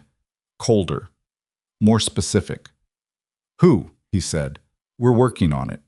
She met his eyes. "The person who accessed your position data has been identified and is currently being detained pending federal jurisdiction. There's a broader investigation. Your testimony is going to be central to it." She paused. "But right now what you need to do is nothing. You need to let your body finish the work we started on it, and you need to trust that the people who are supposed to handle the next part of this are handling it." He looked at her. "You're a nurse," he said. "Right now, yes." A long pause. He looked at the ceiling. His right hand moved again. The same reflex, checking for things that weren't there. "The man who shot me, he knew my rotation. He knew my vest coverage." He said it quietly, like something he'd been turning over since before he was conscious enough to have a language for it. "He knew exactly where to aim. Which means whoever accessed your position data also shared your equipment loadout." "Yeah." His jaw was tight. Tight. "Yeah, that's what it means." A door opened somewhere on the ICU floor. Not the room, somewhere near the nursing station. Mara heard Preetha's voice, the particular register of someone beginning to manage an unexpected arrival. She looked through the glass. Two people at the nursing station gate. Not hospital staff. Not Decker's team. Suits. The specific cut and bearing of federal personnel, which could mean several things, most of them reasonable, but which landed in her chest with a small spike of uncertainty because she hadn't been told to expect federal presence for another 5 hours minimum. She looked at Reyes. Reyes was already on the radio, low-voiced, getting confirmation. She looked back at Hargrove. "Stay still. I'll be right outside." She stepped out of the room. Reyes met her at the door. His expression was controlled, but his eyes had a quality that she'd learned to read in the last several hours. The look of someone who has received information that has changed the shape of the situation. "That's not our federal contact," he said very quietly. "Decker's contact is still 40 minutes out. He just confirmed. Those two—" He cut his eyes toward the nursing station. "I don't know who called them." She looked at the two individuals at the gate. One of them was showing credentials to Preetha. The other was scanning the ICU floor with the specific visual sweep that she'd identified on the man in the heavy coat in the East Wing corridor. Not curious, not concerned. Clearing. Preetha was looking at the credentials. She looked up from them, and her eyes found Mara across the room with the expression of a woman trying to signal something without signaling it. "What do their credentials say?" Mara said, very quietly. "DOD," Reyes said. "At least that's what they showed Preetha." DOD credentials. 11 people in the region with the right access level. One of them was Kessler, who was currently in the consultation room on the ground floor with Decker's other operator. But 11 meant 10 others, and the Meridian Group was a company, not a person, and a company with Tier 3 contracts was not a two-person operation. She took out the encrypted phone. She texted Decker, "Two individuals ICU floor, DOD credentials shown. Not your federal contact, not cleared." The response came in 20 seconds. "Don't let them near room 7. I'm coming up." She pocketed the phone. She walked to the nursing station gate, and she put herself between Preetha and the two individuals with the particular deliberateness of someone who is drawing a line and is aware that drawing a line and holding it are different skills. The one who'd shown the credentials was male, mid-40s, the type of face that was designed to be unmemorable, everything proportional, nothing distinctive, the kind of face that disappeared from memory 30 seconds after you stopped looking at it. He looked at Mara with the expression of someone recalibrating a plan. "Ma'am, we're here regarding a patient on this floor. This is the ICU," she said. "Visiting hours begin at 10. If you have DOD business on this floor, you need to coordinate with hospital administration on the ground floor, not present at the nursing station." She held his eyes. "I'm going to need you to step back from the gate." His expression didn't change in any dramatic way. It made one small adjustment, like a setting being dialed one increment. "We have authorization." "Who authorized you?" A pause. "That's classified." "Then the authorization is classified, which means it needs to be verified through hospital security before you access a patient floor, which means you need to go back to the ground floor and speak with administration." She said it at the same pace she'd said everything tonight. Each word in its place, no space for interruption, no crack in the surface. "I can walk you there." The second individual had stopped scanning. He was looking at her with an attention that was more specific than the first man's, and it was the attention that put a small cold current through her chest. Not fear, but the precise identification of something being assessed. "Your Voss," he said. It was quiet, almost conversational. She kept her expression neutral. "I'm the charge nurse on this floor." "No," he said. "You're Mara Voss, former Sierra team." He said it with the specific quality of someone reading from a file they've memorized. "You made an authentication call at 0352 this morning." The nursing station was very quiet. Preetha had gone still behind her. Reyes was 3 steps away, and she could feel his readiness as a kind of pressure change in the air. He was ready to move. He was waiting for her signal, or for the situation to provide its own signal, whichever came first. "You have the wrong person," Mara said. "I don't think I do." The second man's hands were at his sides. He wasn't reaching for anything. He was the kind of man who didn't need to reach. "We need to speak with the patient in room 7. We need to do it now, and we need to do it alone. And I think you're smart enough to understand that the fastest way through this is to step aside." She looked at him. She thought about the distance to the elevator, about Decker in the stairwell 2 minutes away. About Hargrove in room 7, 6 hours out of surgery, barely conscious, with an IV line and a chest wound and exactly zero capacity to protect himself from whatever walked through that door. She thought about Kessler telling her to stay in her lane. "I'm not moving," she said. The second man's posture shifted by a degree. 1 degree, the kind of shift that meant a decision had been made below the surface of his expression. "Last time," he said, "I heard you the first time." And then the stairwell door at the end of the ICU floor opened, and what came through it was not just Decker. What came through it was Decker and 2 additional operators, and a woman in a dark jacket with a federal identification placard on a lanyard around her neck, and the kind of forward-moving authority that cleared space in front of it, the way weather cleared space. She was on the phone. She hung up mid-sentence when she came through the door and saw the configuration at the nursing station gate. She looked at the 2 men in front of Mara. She looked at their credentials. Her expression did something very specific, something between recognition and confirmation. The expression of someone who has been waiting for a particular piece to appear on the board and has just watched it arrive. "Hendricks," she said to the first man. Then to the second, "Alton." Both men went very still. "These are the 2, she said to Decker. Then she showed her own credentials to Preetha, took out a radio, and said into it 3 words that Mara didn't know the procedural meaning of, but understood the effect of immediately.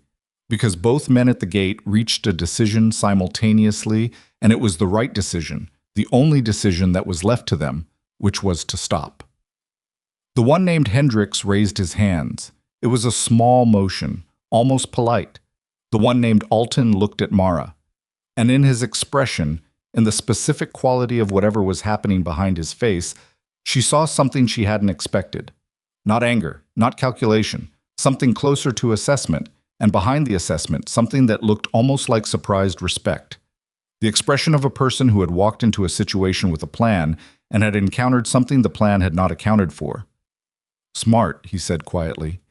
She looked back at him and said nothing. The federal agent moved past her to manage the detention. Reyes moved to assist. Decker came to stand beside Mara, and the 2 of them watched the situation resolve itself into custody and procedural language and the particular bureaucratic machinery that came after the acute event had passed. After a moment, Decker said, "You held." "I said I would." "You held with 2 Meridian contractors 6 feet from Hargrove's door and no backup in the room." She looked through the glass at room 7. Hargrove had turned his head. He could see partially through his window's angle that something had happened in the corridor. He was watching. His face had the focused quality of a person who couldn't act but was cataloging. "Is he a runner?" she asked. Decker took a moment to understand the question. "Hargrove? No, He paused. "He's steady. One of the better ones." Then he's been lying in that room watching the door and understanding that something was coming for him, and he couldn't do anything about it. She looked at Decker. "That's harder than fighting." Decker looked at her. He had the expression of a man revising something. "You should go check on him," he said. She was already moving. She pushed the room door open and went in, and Hargrove's eyes came to her immediately, tracking with a sharpness that was more present than 20 minutes ago. The sedation was thinning fast now, the body reasserting its baseline. "What happened?" he said. 2 Meridian contractors made it to this floor. She checked his monitor. Still stable. Good. "They're in federal custody." He was quiet for a moment. She watched the information land and integrate, the way information lands for people who are trained to integrate quickly, which was differently than it landed for everyone else. No visible reaction, just the particular stillness of a mind working. "How many of them are there?" he said. She pulled up the monitoring system on the bedside panel and ran the vitals comparison. She needed to look like she was doing her job. Because she was doing her job. Because doing her job and doing everything else were not different things. The investigation will determine that. The Meridian Group has significant DoD contracts and at least a dozen employees with Tier 3 clearance. Who's running the federal side? "I don't know her name yet. She arrived about 4 minutes ago with Decker's backup." He nodded slowly, processed. His right hand moved again. The same reflex. She'd noticed it 3 times now. "You keep checking your wrist," she said. "What are you looking for?" He looked at his hand. A pause. "My team uses a tracking band. Waterproof, biometric, low-frequency signal. If I'm down and can't call in, The band sends a distress pulse every 4 hours. He looked at her. It was on my wrist when I went in the field. She looked at his wrist. Nothing there. Whatever he'd been wearing had been removed in the trauma bay, the standard process of cutting away everything to access the patient. We removed your clothing and gear in the emergency bay. Everything was bagged and tagged. Where's the bag? She thought about it. Evidence bag, Trauma Bay 1, logged with the night's paperwork. Dalton would have processed it during the shift transition. It would be in the storage room adjacent to the bay, sealed, tagged with the John Doe designation. Secure storage, she said. She stopped. Because the tracking band sent a distress pulse every 4 hours. And if the band was transmitting a distress pulse, and if anyone who knew the frequency was monitoring for it, how long were you in the field before the trucker found you? She said. Hargrove's eyes changed. He'd had the same thought, arriving from the other direction, and the two thoughts had just found each other in the space between them. 8 hours, he said. Maybe 9. 2 distress pulses, possibly 3, if he'd been down long enough before the trucker found him. The Meridian contractors came to this hospital, she said, very carefully, 2 hours after you arrived, before any official notification went out, before the Blackhawks landed, before anyone who wasn't in this building knew you were here. His face was very still. They didn't follow the Blackhawks, she said. They were already coming. They already knew where you were. The band, he said. They have the frequency, she said, which means the bag in the storage room is still transmitting. She was already at the door. Which means we've been broadcasting your location from inside this hospital for the last 6 hours. She came out of the room at a pace that was finally, faster than a walk, and the encrypted phone was in her hand before she reached Decker, and the federal agent with the lanyard turned around at the sound of her coming and saw her expression and said, "What?" "The patient's tracking band is in the evidence bag and trauma storage," Mara said. "It's on a distress frequency, and it's been transmitting since the bag was sealed. Anyone who has the monitoring frequency can locate the hospital," the agent said, "can locate the specific room." She looked at the agent, at Decker. "Hendricks and Alton aren't your problem. They're the two who got here first. The frequency's been transmitting for 6 hours. She paused. "How many people does the Meridian Group have in regional reach?" The agent's jaw tightened, and her radio crackled, not with a voice, but with the 3-tone alert that Mara had heard twice in her military life, in 2 very different places, under 2 very different sets of circumstances. The security breach tone. It was coming from the ground floor. The security breach tone was coming from the ground floor, and it had the particular quality of a signal that wasn't designed to be heard by people who didn't know what it meant. 3 tones, descending, the kind of thing that blended into hospital ambient noise for anyone who hadn't been trained to separate it out. Mara had been trained to separate it out. Decker was already on the radio. The federal agent, whose name Mara still didn't know, had her phone to her ear with the focused intensity of someone receiving information that was changing her picture of the situation in real time. Reyes stayed at room 7's door because that was his position, and he was the kind of person who held his position. "Ground floor breach," Decker said, to the room, to no one specifically. "East entrance. Security camera picked up 3 individuals who came through the maintenance access, the door that runs alongside the loading dock." "That door requires a keycard," Mara said. "It required a keycard. The lock's been overridden." He looked at her. "Maintenance override, someone who knew the system." She thought about 11 people with DoD credentials and regional access. She thought about the Meridian Group's Tier 3 contracts, which meant facility security assessments were part of their contracted scope, which meant they had, at some point in the last operational year, conducted a physical security review of Mercy Falls General Hospital, which meant they had the floor plans, the access points, the maintenance overrides. They had always planned for the possibility that the first team would fail. "How long to ground floor?" she said. "Elevator's faster, but we can't use it. Stairwell B. 90 seconds. "The trauma storage room is adjacent to Bay 1, she said. "If they know the band's location, they're not going to the storage room," Decker said, and his voice had the flat certainty of someone who'd been in enough of these situations to read where they went. "The storage room is a diversion. They're coming upstairs." The federal agent lowered her phone. "I've got 2 additional federal units 12 minutes out. Local law enforcement is 6 minutes. They're already on approach." The security tone triggered an automatic alert. She looked at Decker. We need to hold the fourth floor for 12 minutes. We can hold, Decker said. I need to move the patient, Mara said. Both of them looked at her. He's 6 hours post-op, she said. He's mobile enough. I've seen his motor response. He's got function in both legs. His pressure's holding. If they breach the fourth floor, room 7 is a box. There's one door and a glass wall. She looked at the ICU layout, the horseshoe configuration, the nursing station at the center, the rooms radiating outward. The medication preparation room at the back of the unit has no exterior windows and a single door with a manual bolt. It also has a full monitoring kit because we use it for unstable patients during procedure prep. Decker processed this in approximately 2 seconds. You're going to move a post-surgical patient into a supply room. I'm going to move him into the safest room on this floor while you manage the breach. She held his eyes.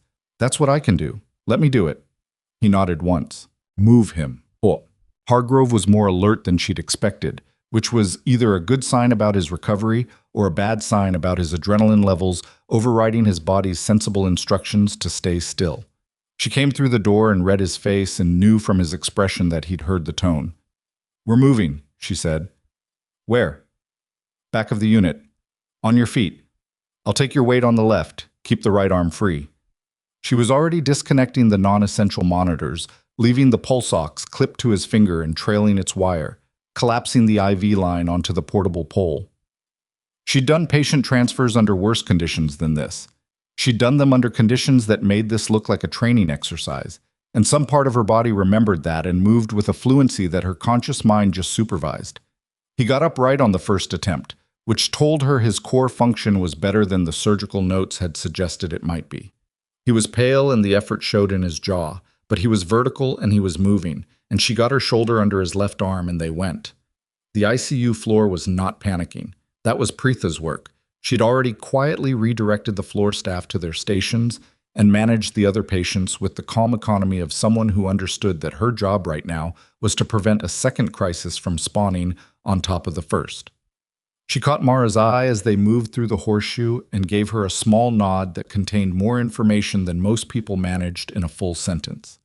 The medication preparation room was at the back of the unit, behind the nursing station. It was a room that smelled of antiseptic and housed a portable monitoring unit, a medication cart, a crash cart that Mara had personally inspected and restocked 2 weeks ago, and a manual bolt on the interior of the door that existed because hospital designers in 1987 had apparently anticipated needing to secure a room from the inside, and no one had ever removed it during renovations because it was behind a cart and nobody looked. She knew it was there because she'd been the one to move the cart 6 months ago while looking for a misplaced medication key and had made a mental note about it with the same habitual cataloging that had been running in her since before she understood why. She got Hargrove onto the prep table. Not comfortable, but stable and flat, which was what mattered. She reconnected the pulse ox, got the portable monitor running, checked the IV site. Everything held. She looked at his face. How's the pain? She said. Manageable. That means bad. He looked at her. It means manageable. She pulled the medication cart and checked. Yes. Oral analgesic.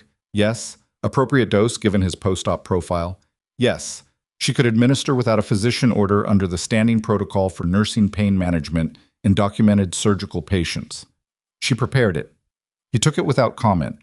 She slid the bolt on the door. The room was very quiet. The portable monitor beeped its steady rhythm. Outside the door, she could hear the controlled movement of the ICU floor. Decker's people repositioning, Preetha redirecting, the mechanical sounds of a unit operating under pressure with the particular efficiency that good people produced when they had no other option. You filed the protest, Hargrove said. She looked at him. What? The maintenance ticket for the dual authorization reader on the pharmacy door. He was looking at the ceiling, which was what people looked at when they were managing pain and didn't want it to show. Decker told me, you filed 6 complaints about it. The system shows that. She didn't know what to do with that sentence. That's not... If the reader had been fixed, Kessler couldn't have accessed the pharmacy alone tonight. He turned his head to look at her. But if you hadn't noticed the single key problem in the first place, you wouldn't have known to follow him there. She sat down on the wheeled stool that lived in the corner of the prep room. She hadn't sat down in... She didn't actually know how long. Her body acknowledged the surface with something close to gratitude. He was going to let you die, she said. Not an accusation, just the sentence placed between them. I know. He had clinical authority. If I hadn't been in that bay— You were, he said. I almost wasn't. She looked at her hands. I worked a 20-hour shift before you came in. If the night had gone differently, if the ambulance had been rerouted to regional, if the shift had run the way it usually runs, I'd have been gone by 2 a.m. But you weren't. But I wasn't. She looked at the monitor. 6 years, she said. 6 years in this hospital, and I spent most of it being the person nobody looked at twice. Kessler couldn't remember my name for the first 8 months. When I filed procedure complaints, they sat in the queue for months. When I flagged the authentication reader, no one read the ticket. She paused. And then tonight, everything I filed, everything I noticed, everything I did, because I couldn't stop doing it, even when it didn't seem to matter. It all showed up at once. Hargrove was quiet. He was a man who understood the specific weight of that kind of accounting. It always matters, he said finally. You just don't always get to see when. Outside, something changed in the sound of the floor. Not louder exactly, but denser. She heard Decker's voice, short and directional. She heard the elevator tone from somewhere further away than the ICU elevator, which meant the stairwell, which meant the ground floor team was moving upstairs. She checked her watch. 8 minutes since the federal agent had said 12. What happened on the 4th floor in the next 7 minutes was something she experienced mostly through sound and inference, which was its own particular kind of difficult. The specific frustration of someone trained for the acute event who was now in the adjacent room managing the aftermath, while the event itself was happening without her. She stayed at the door. She monitored Hargrove. She listened. The first sounds were muffled. The stairwell door, boots on the ICU floor, a voice she didn't recognize issuing instructions that were cut off mid-sentence. Then Decker's voice, clear and authoritative, at a register that wasn't raised but projected. Then something she couldn't categorize, which lasted approximately 4 seconds, followed by a silence that had a resolved quality to it, rather than an escalating one. Then the federal agent's voice, reading procedural language in the flat cadence of someone exercising a formal authority. Then, after another pause, a sound that she recognized without having a clear name for, the particular acoustic signature of a situation coming down from its highest point, the specific release of a space that has been holding tension and has been allowed to stop. Her phone buzzed. Decker. Floor secure, 3 in custody. Stand by. She looked at Hargrove. He'd heard it in her face. Done, he said. Looks like. He closed his eyes for a moment, just a moment. When he opened them again, he looked the way people looked when something that has been pulling very hard at them has released. Not relaxed, not peaceful, just less taut than before. Good, he said. She unbolted the door. The ICU floor had the aftermath look of a space where something significant had happened and was now being processed. Personnel in positions they didn't normally occupy, communications ongoing, the particular controlled intensity of people managing the transition from active event to documentation. 3 individuals from the Meridian Group ground team were in federal custody, their credentials being photographed, their phones being handled with the specific care of devices that contained things that mattered. The federal agent, whose name, Mara finally learned from Decker, was Solis, was at the nursing station on her phone, managing the coordination of what was now clearly a multi-agency situation that extended well beyond Mercy Falls General and well beyond tonight. She had the expression of someone who had been building toward this moment for 11 days and was now inside it, and who was aware that the inside of these moments was always more complicated than the outside had suggested. Decker came to where Mara was standing outside the prep room door. Hargrove, he said. Stable. He's on the prep table, monitor running, vitals good. He needs to go back to room 7 and get horizontal properly, but he's okay. Decker nodded. He looked at her with an expression she couldn't quite categorize. It had several components, and he was letting all of them be visible, which was different from his default presentation. You should know the full count, he said. 5 Meridian contractors in custody. Hendricks and Alton from the first team, 3 from the ground floor team. Kessler is in federal custody on the ground floor. Formal arrest executed 12 minutes ago. The counterintelligence team has his phone. The call he made in the corridor was to a Meridian handler. They got the number. He paused. And the tracking band has been disabled. The signal's been dead for the last 6 minutes. She absorbed this. Who else? You said 11 people with regional access. We've got warrants running on the others. 2 are out of state. 4 are Meridian employees whose access levels match but whose location data puts them elsewhere tonight. They might be peripheral or they might be clean. The investigation will determine that. He looked at his hands for a moment, then back at her. Kessler was the hospital-level asset. His role was to ensure that if Hargrove was ever compromised in the field and made it to a civilian medical facility, he'd die before he could talk. She thought about the succession of clinical decisions Kessler had made since Hargrove arrived. The resource argument, the blood supply, the OR availability, every decision individually defensible, collectively constituting a systematic removal of every intervention that could have saved a life. Done in public, in front of staff, with the full weight of his title behind it. How long? She said. We think 18 months. Maybe longer. His Meridian consulting agreement started 2 years ago.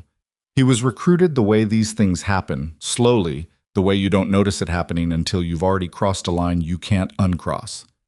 His staff, she said. The residents, the nurses. She thought about the faces in the trauma bay, the people who'd stood at the periphery when Kessler gave his orders, who'd done the mental calculation and deferred. They didn't know. No, they were doing their jobs. He looked at her. The way you were doing yours. She nodded slowly.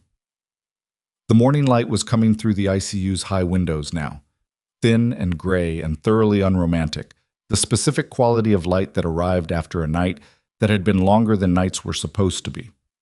Solis came away from the nursing station and stopped in front of Mara. She was a compact woman in her 40s with the kind of face that had been weathered into a specific precision, and she looked at Mara with an attention that was direct and without the particular performance that some people brought to authority. Voss, she said, we need a formal statement, everything from the moment Hargrove arrived to now. We'll do it downstairs.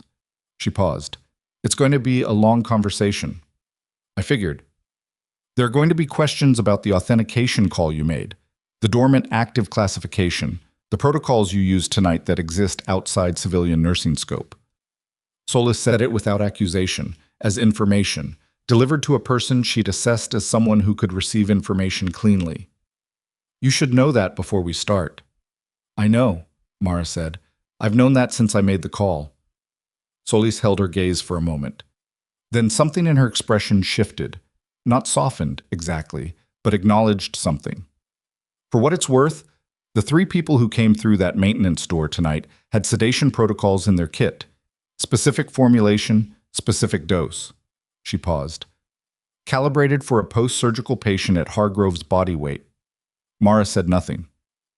They were going to make it look like a complication, Solis said.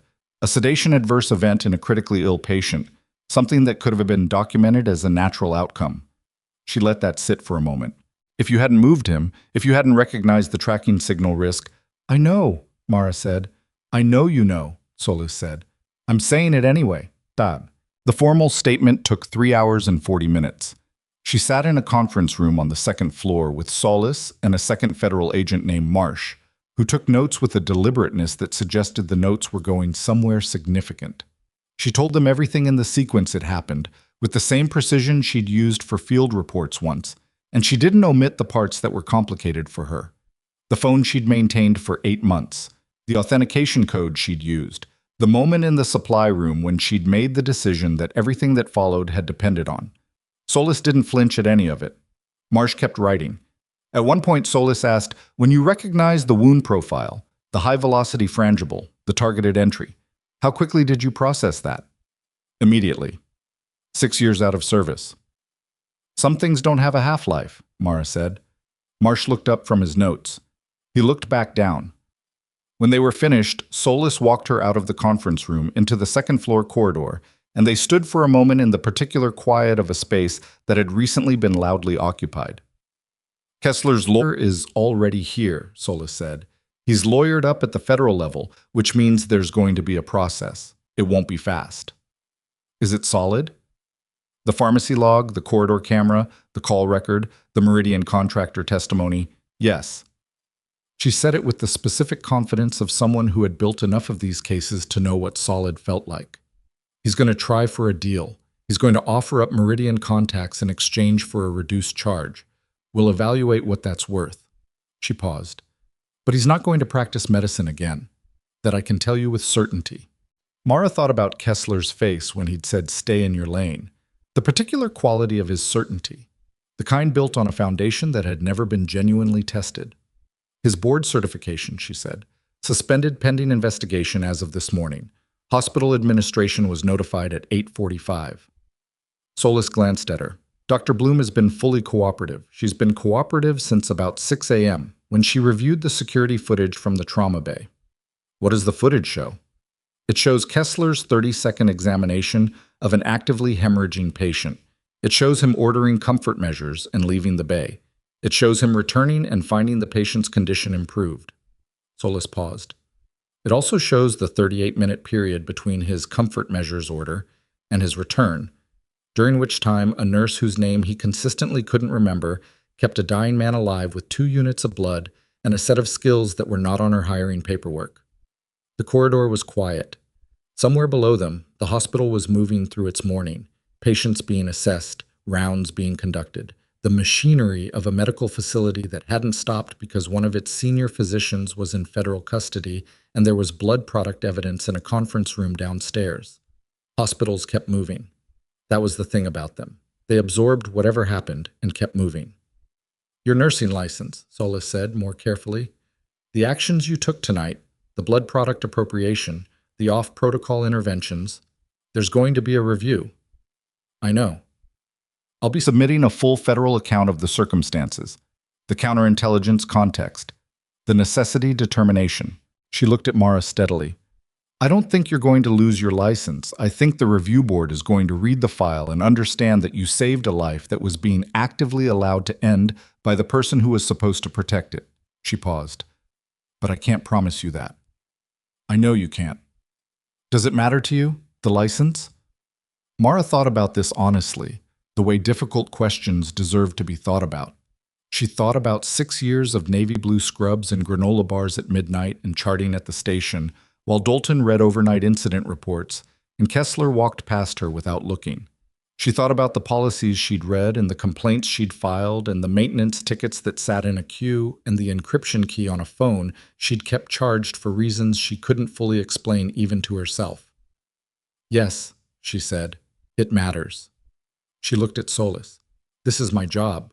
It's what I do, not the other thing. That was something I did once, and it will always be part of me, and tonight it was necessary. But this is my life. Solis looked at her for a long moment with an expression that was doing something more than assessment. Then we'll make sure the record is accurate, she said. Oh. At 11:20 in the morning, she went back to the ICU. Hargrove had been returned to room 7 and was in a state that the overnight attending, called in to cover the suddenly administrator-intensive situation Kessler had left behind, described as recovering at an unexpectedly favorable rate, which was physician language for better than we thought. His color was better. He was eating, badly, from a tray that had arrived with the kind of timing that suggested Preetha had ordered it. Mara stood in the doorway. He looked up. Statement done, he said. For now. There'll be more. Yeah. He pushed the tray back slightly. Sit down. She sat in the visitor chair, which was designed for the specific purpose of ensuring that anyone sitting in it for more than 20 minutes began to understand mortality. She'd sat in hundreds of them in her professional life, and she understood by now that the discomfort was democratic. Decker told me what you did in that prep room, Hargrove said, moving me, the tracking signal. Decker figured out the tracking signal. You moved me there so there was a door to bolt. He looked at her with the directness of someone who had been trained not to let credit go unacknowledged, because in the kind of work he'd done, unacknowledged credit had consequences. Don't minimize it. She didn't answer that. I want to ask you something, he said. Okay. When you were in the supply room, when you made the call, he paused, choosing words with the care of a man who understood that some questions deserved to be asked precisely. Was there a moment where you thought about not making it, about staying in the lane you'd been told to stay in? She looked at him, thought about the supply room, the fluorescent light, the phone in her hand and the 6 years between her and the last time she'd used it. For about 2 seconds, she said. What changed? You had that mark on your wrist, she said, and you were still alive, and those are two conditions that together meant something was possible. She paused. 2 seconds is a long time to hesitate. I don't love that it took that long. Hargrove looked at her for a moment. Then he said, in the field, we get 1 second. We call it the decision window. Everything that happens in the decision window is the difference between mission success and the other outcome. He shifted slightly. The discomfort of a man with a thoracic wound adjusting his position and doing it with dignity. 2 seconds is 1 second too many, and it's also 1 second better than walking away. He paused. In my experience, people who walk away don't usually feel good about it. She thought about that.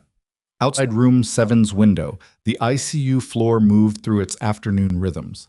Pritha was at the nursing station. A resident she didn't recognize was reviewing charts at the far end of the horseshoe. The monitoring systems ran their steady metrics. Her phone, the regular one, not the encrypted one, buzzed. She looked at it. Dr. Renata Bloom. A text. When you have a moment, my office. No urgency. There's something I'd like to discuss. She texted back, 20 minutes. She pocketed the phone and looked at Hargrove.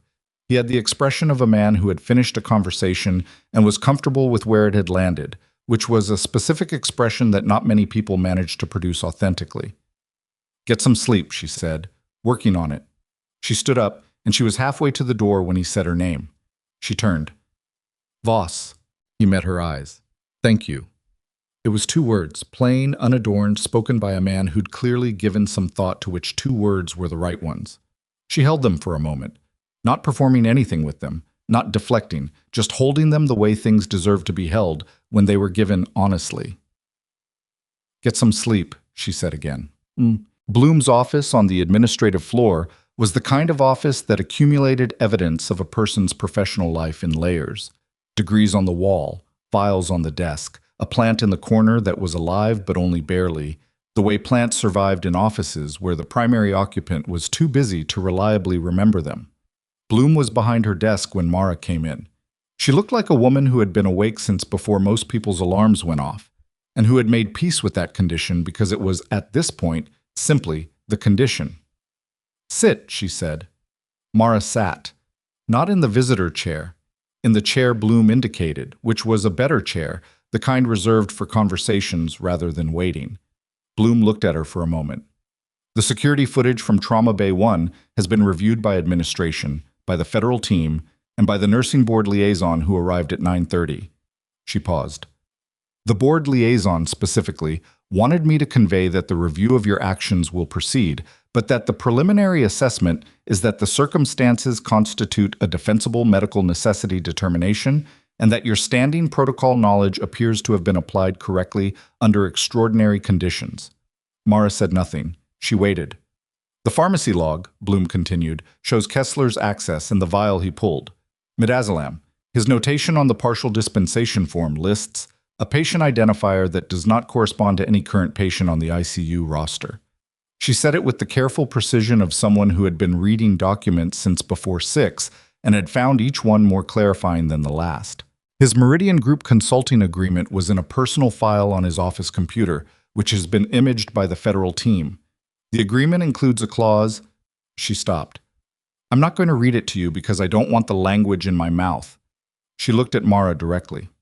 He was paid for exactly the function he attempted tonight. It was contracted. The room was quiet. How long has he been here, Shab? Mara said.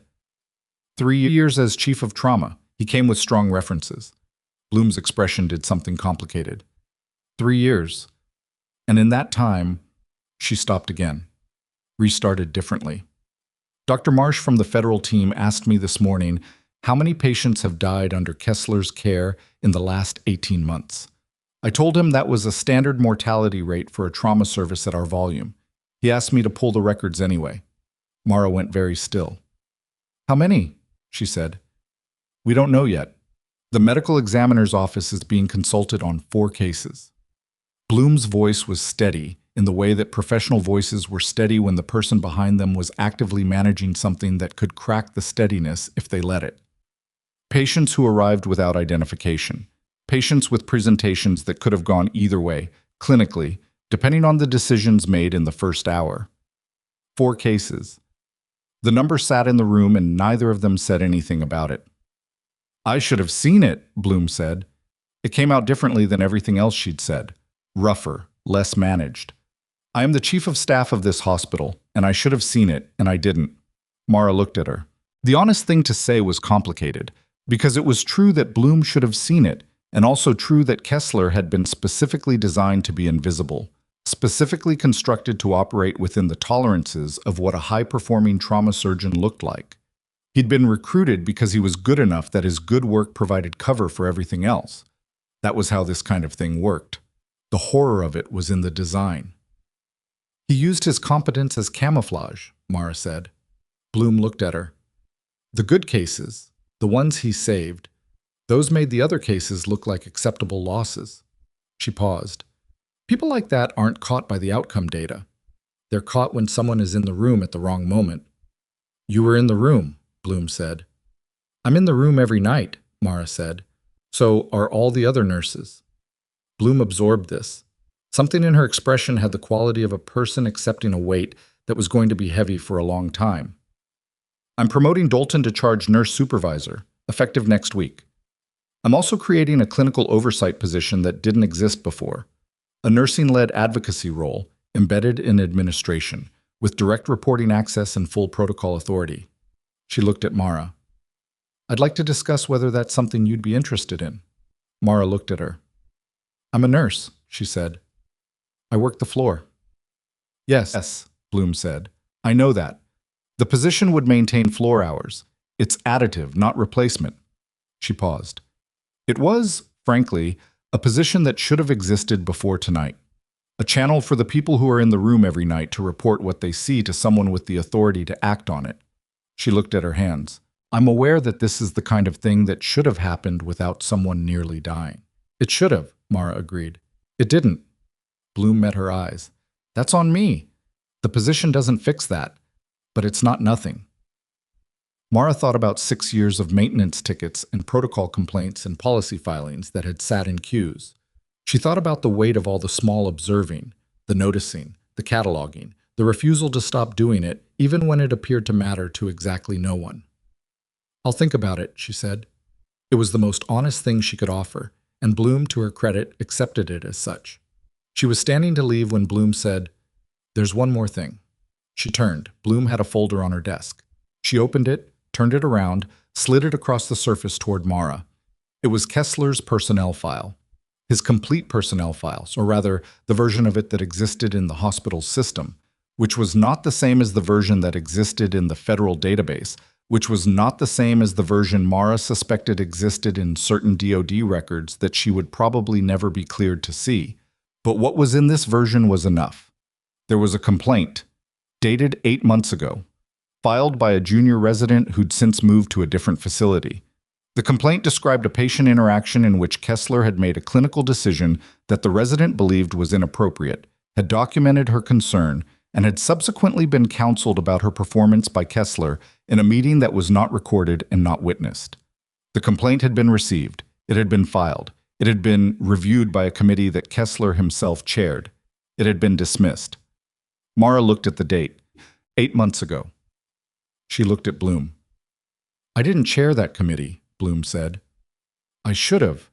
The committee composition was a structural gap in our conflict of interest protocol that I have already moved to correct. She said it with the steadiness of someone who had spent several hours deciding how to say it. But I signed off on the dismissal. My signature is on page 4. Mara looked at page 4. The signature was there. She closed the folder. I'm not showing you this to explain it, Bloom said. I'm showing you because you deserve to know what the full picture is, and because the person sitting across from me has earned the right to the unedited version. Mara stood with the folder closed under her hand and thought about a junior resident who had seen something and reported it through the right channel and been efficiently silenced by the person she was reporting on, and about how many people had taken the right channel and found it wasn't actually a channel, and about how that was the most ordinary horror of all, not the dramatic failure, but the systematic one, the one that kept the lights on and the records clean and the institution functioning while the thing it was supposed to prevent kept happening inside it. She pushed the folder back across the desk. The resident, she said. Her name's in the file. Dr. Tansy Rowe. She's at a trauma center in Ashford now, second year. Make sure the federal team talks to her, Mara said, and make sure her record is clean. Bloom picked up her pen. Already noted. Mara walked to the door. She had her hand on the frame when Bloom said quietly, Voss. She waited. The bar footage from the corridor camera at 3:47 this morning. Bloom's voice was careful. When you were moving toward the supply room, there's a moment, the camera catches it, where you stop. You're alone in the corridor. You look at something in your hand. Mara said nothing. I don't know what was in your hand, Bloom said. I don't need to know. But whatever decision you made in that corridor, whatever you were weighing, I'm glad you made the one you made. Mara looked at the door frame, at the grain of the painted wood that someone had chosen for no reason other than it was wood and it was painted and it was there. So am I, she said. She walked out. She was 2 steps into the corridor when her encrypted phone vibrated. Not a message, a call, from the second contact, the one she'd used only once, the one that had come back with "We've been watching that name for 11 days. She looked at the screen. She answered. Voss? The voice was the same, older, flat, specific. The Meridian Group operation is wider than the regional scope. What Hargrove was targeted to prevent from coming out involves a defense procurement contract that runs through 4 federal agencies and implicates individuals at levels above anything we've discussed. A pause. There are aspects of what happened tonight at Mercy Falls that we need your direct testimony on, not as an anonymous source, not through a handler, on record, with your name. She stood in the administrative corridor with the hospital moving around her. On record means my full service history comes up, she said. Yes. The separation record, the dormant classification. Yes. Everything I spent 6 years putting behind me. Yes, the voice said.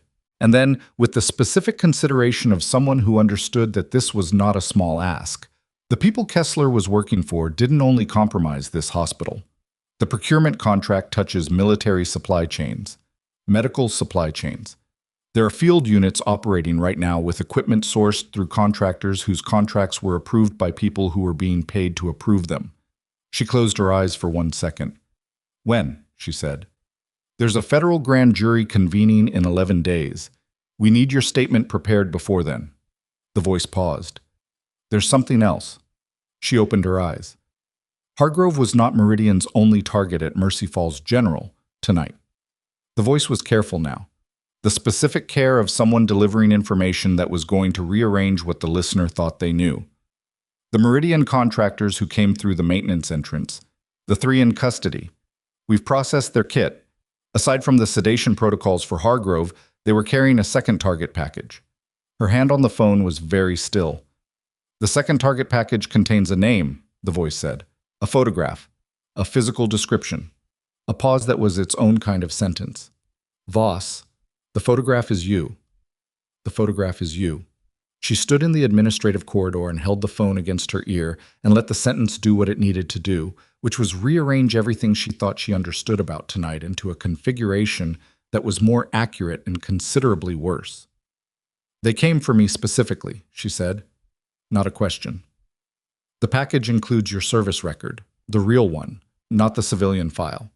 Your dormant active classification. Your physical description with current appearance notes, which means someone updated it recently. The voice on the phone gave her a moment. Voss, the Meridian Group didn't just have a hospital asset in Kessler. They had intelligence on every person in that building who could constitute a threat to their operation. You were on that list before tonight. You were already flagged. She thought about 8 months. The phone she'd kept charged. The dormant active classification she hadn't known about. Someone in a database she couldn't see. Looking at a file with her name on it, deciding she was a variable worth monitoring. Why didn't they move on me earlier, she said. Because you were contained, civilian, not active. As long as you stayed in the lane they assumed you were in, you were a low-priority risk. A pause. Then you made the call at 03:52 and the calculus changed. She leaned against the corridor wall. The paint was cool against her shoulder blades. She stayed there for exactly 3 seconds, then she pushed off it. The grand jury, she said. 11 days. We need your statement prepared. Then let's prepare it, she said. I'll be available tomorrow morning. Tonight I need to sleep. A pause that sounded almost surprised. That's it? What did you expect? Most people, when they find out they were on a target list. Most people weren't Sierra team, she said. I'll call you at 8. She hung up. She stood in the corridor for a moment longer, alone, in the mid-morning quiet of the administrative floor, with the encrypted phone in her hand and the weight of 11 days and 6 years and one very long night, all present simultaneously in a way she wasn't going to be able to set down for a while. Then she put the phone in her pocket and walked back toward the nursing floor, because that was where the work was, and the work was still going. The next 11 days were not dramatic in the way the night had been dramatic.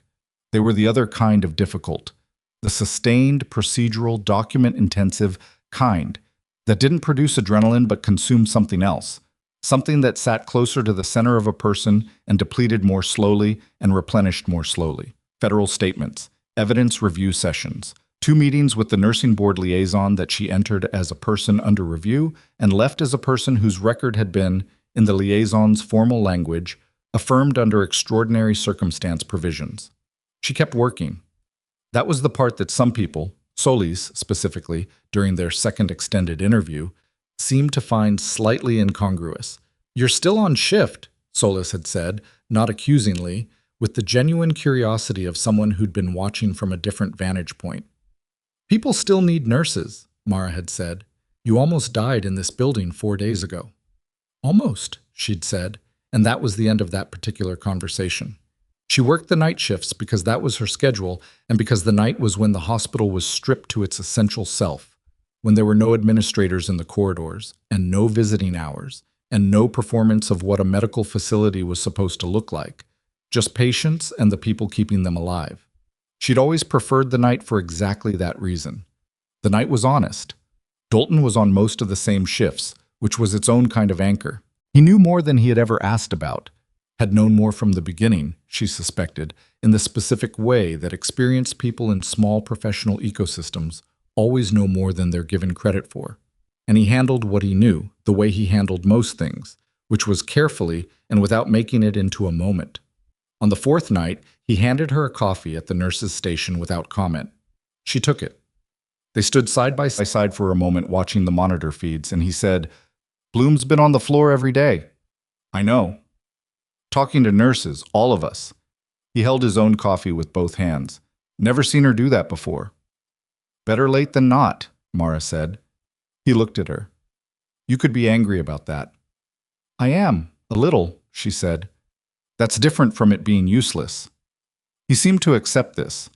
Pritha separately told her that the ICU staff had collectively submitted a letter to the nursing board in support of Mara's license review. 11 signatures. She'd found out about it only because Pritha mentioned it in passing, the way Pritha mentioned most significant things, adjacently, as though dropping it in a pocket on the way past. You didn't have to do that, Mara said. We know, Pritha said. That's why it means something. The grand jury convened on a Tuesday. She wasn't in the room for the proceedings. Witnesses didn't sit through grand jury sessions. They testified and left. But Solis had prepared her thoroughly enough that she walked in with the particular settled quality of someone who has done their preparation and has decided to trust it. She testified for 4 hours and 12 minutes. She told them about the wound profile, the tracking band, the pharmacy log, the corridor call, the second target package. She told them about Kessler's comfort measures order, his resource arguments, the specific sequence of clinical decisions that had collectively constituted a deliberate effort to allow a patient to die. She told them about the authentication call and the dormant classification and the encrypted phone. And she told them without apology and without embellishment, because the facts were enough, and she'd learned a long time ago that facts presented cleanly were more durable than facts presented dramatically.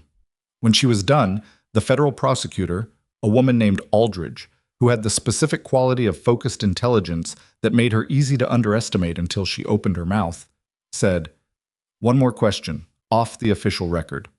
Mara waited. The moment in the supply room, Aldridge said, when you made the call. You've described the decision in your statement as taking approximately 2 seconds. She paused. What would have happened if you decided the other way? Mara thought about the man on the gurney, the mark on his wrist, the number on the monitor that was still moving in the wrong direction. He would have died, she said, and I would have spent the rest of my life in a lane that someone else drew for me. Aldridge looked at her for a long moment. Thank you, she said. You can go. The indictments came down 3 weeks later. Garrett Kessler was indicted on charges that included conspiracy to commit murder, obstruction of justice, unauthorized access to classified military personnel records, and violation of federal contractor ethics provisions. The indictment was unsealed on a Thursday morning, and by noon it had moved through the hospital with the specific velocity of information that people had been partially expecting but not quite prepared for when it arrived in its full, documented form. The Meridian Group itself was served with federal warrants on the same day, not just the regional operation, but the parent company, the contracts, the procurement relationships that ran through 4 agencies. 11 employees were named. 3 were arrested at facilities in other states. The defense procurement contracts under review were suspended pending investigation, which affected supply chains that Mara didn't know the specifics of and didn't need to, because that part was the part that belonged to other people. She found out about the indictment the way she found out about most things during this period, by reading it on her phone during a shift break, in the small lounge that still smelled of old coffee, sitting in the same plastic chair she'd sat in on the night this all began. The charge list was long. She read it twice. What she felt, reading it, was not satisfaction exactly. Satisfaction implied a resolution that was clean, and this wasn't clean. 4 potential cases under medical examiner review. A junior resident whose career had been interrupted by a complaint process that failed her. A building full of staff who would spend months working out what they'd been adjacent to without knowing it. None of that resolved because a charge list appeared on a court document. But there was something, not nothing. She folded her phone into her pocket and went back to work. Hargrove was discharged from Mercy Falls General on day 9. She wasn't scheduled that day. She'd traded shifts during the grand jury week, and the schedule had rearranged itself in the particular organic way that shift schedules rearranged when good people covered for each other without making it into a transaction. But Preetha texted her at 10:15. Your patient is leaving in an hour if you want to be here. She drove back in. He was in civilian clothes when she arrived, which was a different visual than the gurney. He looked more like himself, presumably, though she'd never known him any other way than compromised and recovering. His color was good. He moved carefully, but without the guarded quality of someone managing acute pain. Decker was with him, and 2 other members of the team she'd only seen in tactical gear and was now seen in regular clothes, which had the slightly disorienting quality of seeing colleagues in a different context. They were in the discharge area, waiting for the paperwork that discharge always required, because bureaucracy was the one system that didn't adjust its pace for urgency or significance. Hargrove saw her come through the door, and something moved in his face. Not a performance of gratitude, just a genuine recalibration, the expression of a person who is glad to see a specific face and is not bothering to manage that. You didn't have to come in, he said. I know. She stopped in front of him. How's the lateral thorax? Sore. It'll be sore for 6 weeks. Don't rush the physio. Morrow already told me that. Morrow and I are in agreement. She looked at him. Where are you going? Harwick initially, then wherever they send me next. He said it without complaint, the straightforward pragmatism of someone whose relationship to place was functional rather than attached. Are you cleared to go back? Eventually, not for a while. He paused. There'll be a full debrief, then a review of the operation. Then whatever comes out of the Meridian investigation changes the mission parameters. He looked at her. It's going to be a long process. Yes, she said. I know something about long processes. He almost smiled. It was the same structure of almost smile she'd seen in him before, and she'd cataloged it as a thing that was genuine precisely because it didn't complete itself. Decker came over. He'd been standing at a respectful distance that was clearly intentional. Voss, he said. Decker. The statement you gave the grand jury. He said it in the careful way of someone choosing not to be indirect. Aldridge told me the impact. Not the content, the impact. She said it was one of the cleaner testimonies she's received from a non-legal witness. He paused. That's high praise from Aldridge. I just told them what happened. Yeah, he said. That's the thing about telling people what happened. It's harder than it looks, and most people can't do it cleanly. He held her eyes for a moment. We're going to need you to stay accessible.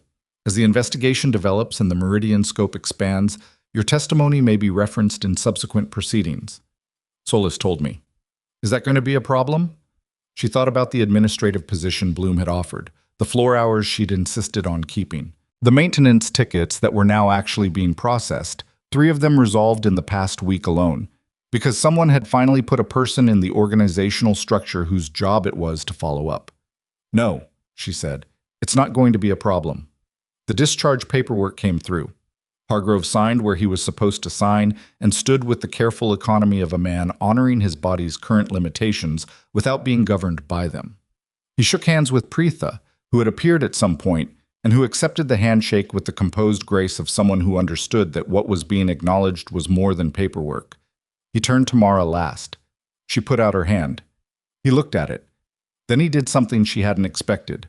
He took her hand not in a handshake, but held it for a moment, the way people hold things when what they're trying to convey doesn't fit through a handshake's architecture. I know what you gave up to make that call, he said. The separation, the life you built. He held her eyes. I know it's not simple. No, she said. It's not. Worth it? She thought about this honestly, the way she'd been trying to think about things since the night in the supply room, reminded her that honesty in small moments was what made the large moments possible. Ask me in a year, she said. He released her hand. He walked out through the discharge doors, and Decker and the team walked out with him, and the glass doors slid shut behind them, and the hospital continued its movement around the absence they left. 6 weeks after the night, everything changed. Garrett Kessler appeared in federal court for his arraignment. Mara didn't attend. She heard about it from Solis, who sent a text at 11:40. He pled not guilty. Expected. Trial date set for 14 months out. Evidence package is comprehensive. Aldridge is optimistic.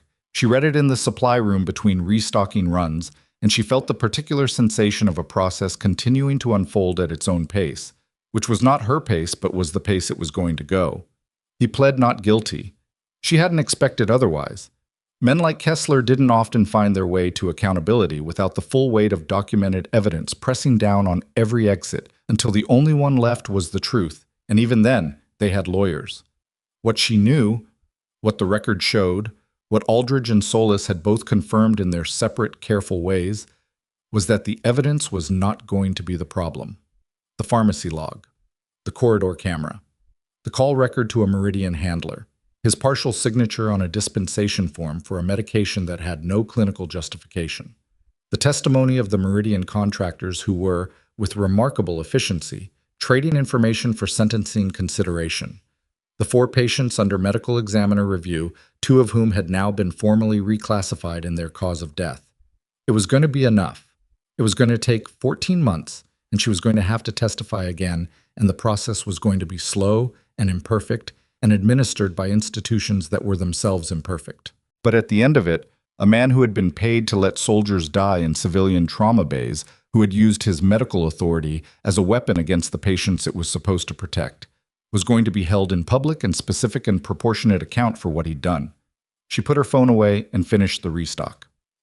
The nursing board's formal determination arrived on a Wednesday morning, 7 weeks and 2 days after the night in question. She read it at home, at the kitchen table, in the early morning before her afternoon shift. Plain language, formal structure, the specific syntax of an institution that had considered a set of facts and arrived at a conclusion. The determination was this, that the actions taken by Nurse Mara Voss on the night of the incident constituted a defensible exercise of clinical judgment under documented emergency circumstances, informed by specialized prior training, executed within the framework of applicable standing protocols, and resulting in a positive patient outcome that the reviewing board had determined to be directly attributable to her intervention. That her appropriation of the emergency blood reserve was within the scope of the standing protocol she had correctly cited. That her communication with external military personnel was a personal action taken outside her nursing scope, but one that the board declined to penalize given the documented operational context. That her license was to be maintained in full standing, with a notation in her record acknowledging the board's recognition of the specific circumstances. She read it once. She put it on the table. She made herself a second cup of coffee and sat with it for a while, looking at the morning light coming through the kitchen window, which was thin and gray and ordinary, and exactly what light looked like in the early morning when nothing particular was happening. She thought about the supply room, the 2 seconds, the phone. She thought about a junior resident named Tansy Rowe at a trauma center in Ashford, whose record had been formally cleared and who had been, per Solis's last update, contacted by the federal investigation team and whose complaint had been retrieved from the dismissed file and added to Kessler's evidence package. She thought about the 4 patients, the 2 whose cause of death had been reclassified, the names she hadn't been given access to and wouldn't be, because they belonged to families who were still in the process of understanding what had happened to the people they'd brought to a hospital expecting safety. She thought about all the things that had been done correctly and hadn't been enough. The right channels that went nowhere. The complaint system that was chaired by the person it was supposed to monitor. The maintenance tickets that had sat in queues for 14 months while a system vulnerability remained open. This was the part that the clean version of this story would skip over. The part where the institution was not evil exactly, but was arranged in ways that made certain failures invisible, and that people moved through every day doing their jobs and trusting the structure, and the structure didn't always hold. Most of the time, the failure of the structure didn't produce a crisis that surfaced it. Most of the time, the failure of the structure just produced small, quiet harms that didn't get attributed to anything, that were attributed to the limits of medicine, to statistical mortality, to the inevitable losses that came with doing difficult work. Most of the time, nobody was in the supply room with a phone.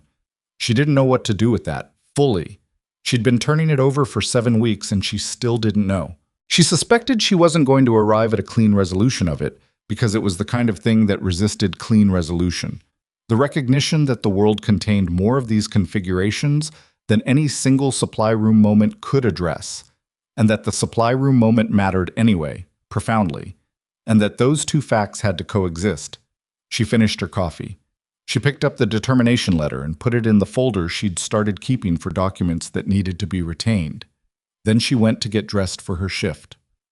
On the 53rd day after the night, everything changed, Decker called.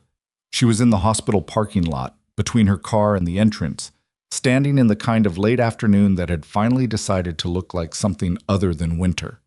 The light was low and golden, and it came sideways through the buildings the way it did at this time of year, and she stood in it for a moment with the phone to her ear. "Hargrove wants to see you," Decker said. "Is he in the area?" "He's been in Ashford for the last 3 weeks. Physio. He's got another month of restricted duty, then reevaluation." A pause. "He asked me to pass along that if you're ever in Ashford, he'd like to buy you a bad cup of coffee." Those were his exact words. "Bad cup of coffee," she said. He said good coffee would imply a formality that wasn't appropriate to the relationship. She almost laughed. It came out as something smaller than a laugh, but related to one. "Tell him next time I'm in Ashford," she said. "You're never in Ashford." "I know," she said. "That's the appropriate level of commitment for a bad cup of coffee." Decker was quiet for a moment in the way he was occasionally quiet. Not empty, just thinking. "The Meridian scope expanded," he said. "Aldridge's team found 3 additional contracts with embedded oversight provisions that parallel what Kessler was doing at Mercy Falls. Different facilities, different assets." He paused. "The investigation is going to run for years." "I know. Your testimony is going to matter to all of it, not just the Kessler case." "I know that too." "Are you—" He stopped, started again, differently. "Are you okay with that? With what it means for the life you built here?" She looked at the hospital entrance. Through the glass, she could see the lobby, the front desk, the overhead lights, the particular mid-shift quiet of a facility that was between the chaos of the morning rush and the crisis potential of the night. She could see Dalton through the glass partition of the nursing station, talking to someone she didn't recognize, and she could tell from his body language that it was a routine conversation, the kind that happened 40 times a day in a building like this. She thought about what the life she'd built actually meant. The policy manuals, the maintenance tickets, the scrubs she'd bought 4 pairs of because she'd learned that buying 4 pairs at once was more efficient than buying them one at a time. The granola bars she kept in the 3rd drawer of the supply cabinet because there was always a shift where there wasn't time for anything else. The specific knowledge of this building, its corridors, its systems, its gaps, accumulated over 6 years of showing up and paying attention and refusing to stop doing either. She thought about Bloom's offer, the clinical oversight position, the channel that should have existed before any of this happened. She'd said she'd think about it. She'd thought about it. "Decker," she said, "I'm not going anywhere." She heard something shift in his end of the line. Not a word, just a quality. The specific register of someone for whom that answer was the right answer and who recognized it as such. "Good," he said. "Tell Hargrove I'll hold him to the bad coffee." "I'll tell him." She hung up. She stood in the late afternoon light for another moment, just a moment, the length of one full breath in and one full breath out. And then she walked through the hospital entrance. The clinical oversight position became official on the 1st of the following month. Bloom announced it in a staff meeting that Mara attended in her scrubs because she'd come straight from a shift and hadn't changed. The position was described in the formal language of hospital administration: scope, reporting structure, authorization levels. And then Bloom added something that wasn't in the formal language, something she appeared to be saying in real time rather than from prepared remarks. "This position exists because we failed," Bloom said. She said it to the room, not to Mara specifically, and the room's quality of attention shifted at it, people sitting slightly differently, the particular attentiveness of an audience that wasn't expecting frankness from that direction. "We failed to listen to what our nursing staff was telling us. We failed to build a structure that made it possible for the people closest to patient care to have their observations acted on. That failure had consequences that I expect we will be reckoning with for a long time." She paused. "This position doesn't undo that.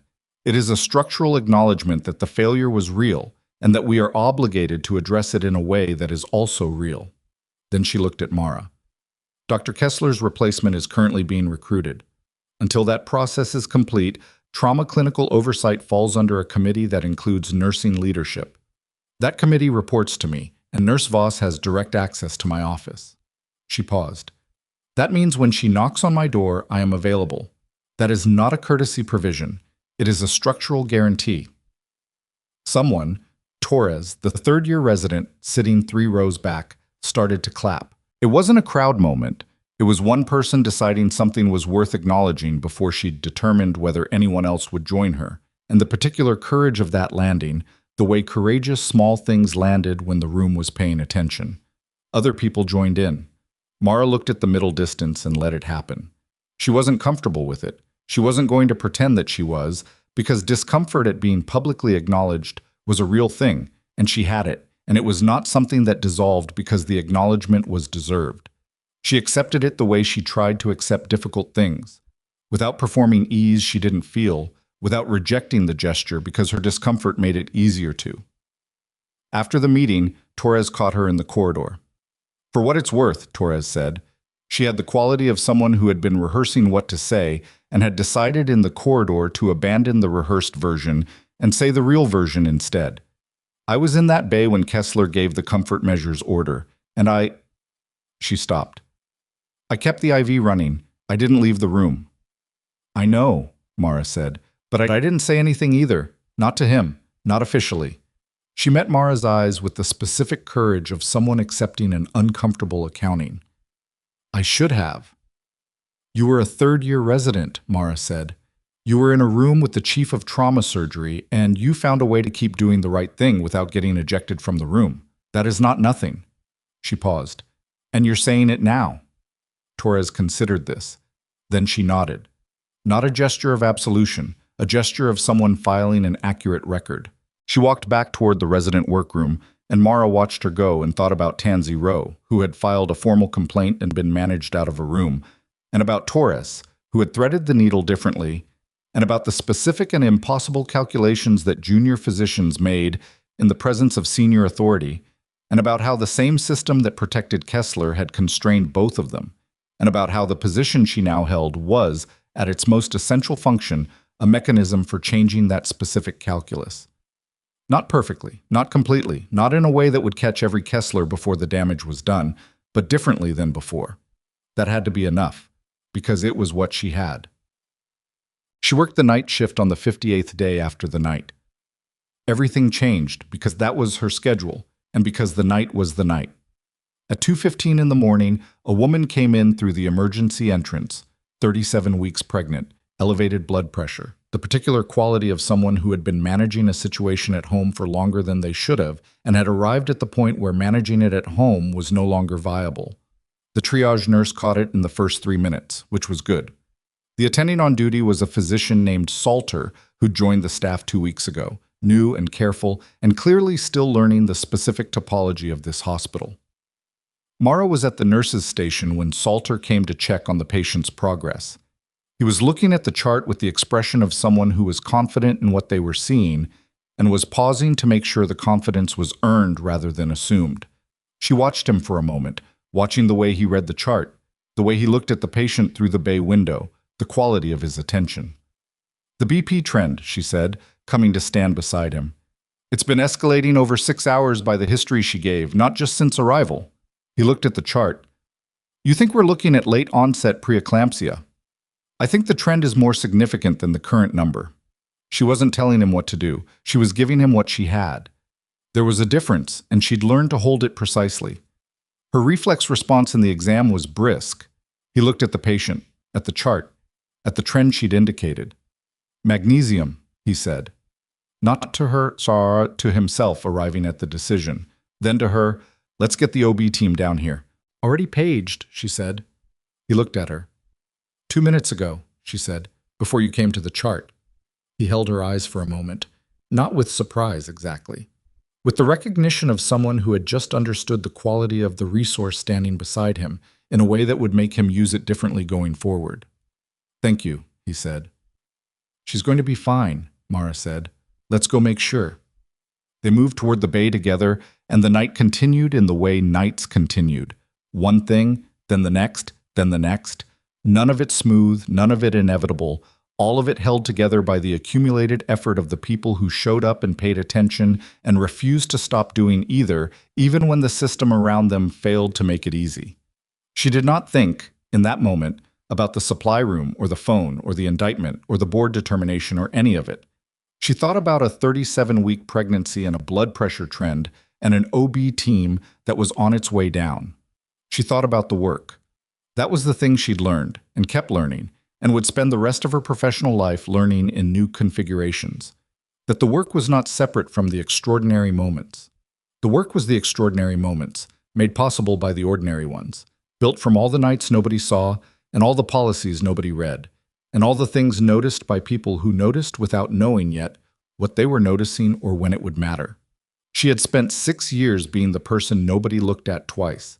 She had spent those same 6 years building something that turned out to be necessary. That was not a clean lesson. It was not the kind of lesson that resolved into a simple instruction. It did not tell you to be patient, or to be brave, or to trust the system, or to fight the system. It told you to show up, eyes open, and to do the work in front of you with everything you had, even when no one was watching, especially when no one was watching, because the person who is always watching is you, and the record you keep of what you've seen is the only record that can be trusted to be there when it matters. The most dangerous person in the room is often the one nobody looks at twice, not because they're hiding, but because they're working. And when the moment finally comes, when the gurney comes through the doors at 3 in the morning and everything that was invisible becomes necessary, the work is there. Every maintenance ticket, every policy manual, every granola bar at midnight, every 2-second decision made in a supply room under fluorescent light with no one watching, all of it there, all of it enough. Mara Voss walked into the trauma bay, and she got to work.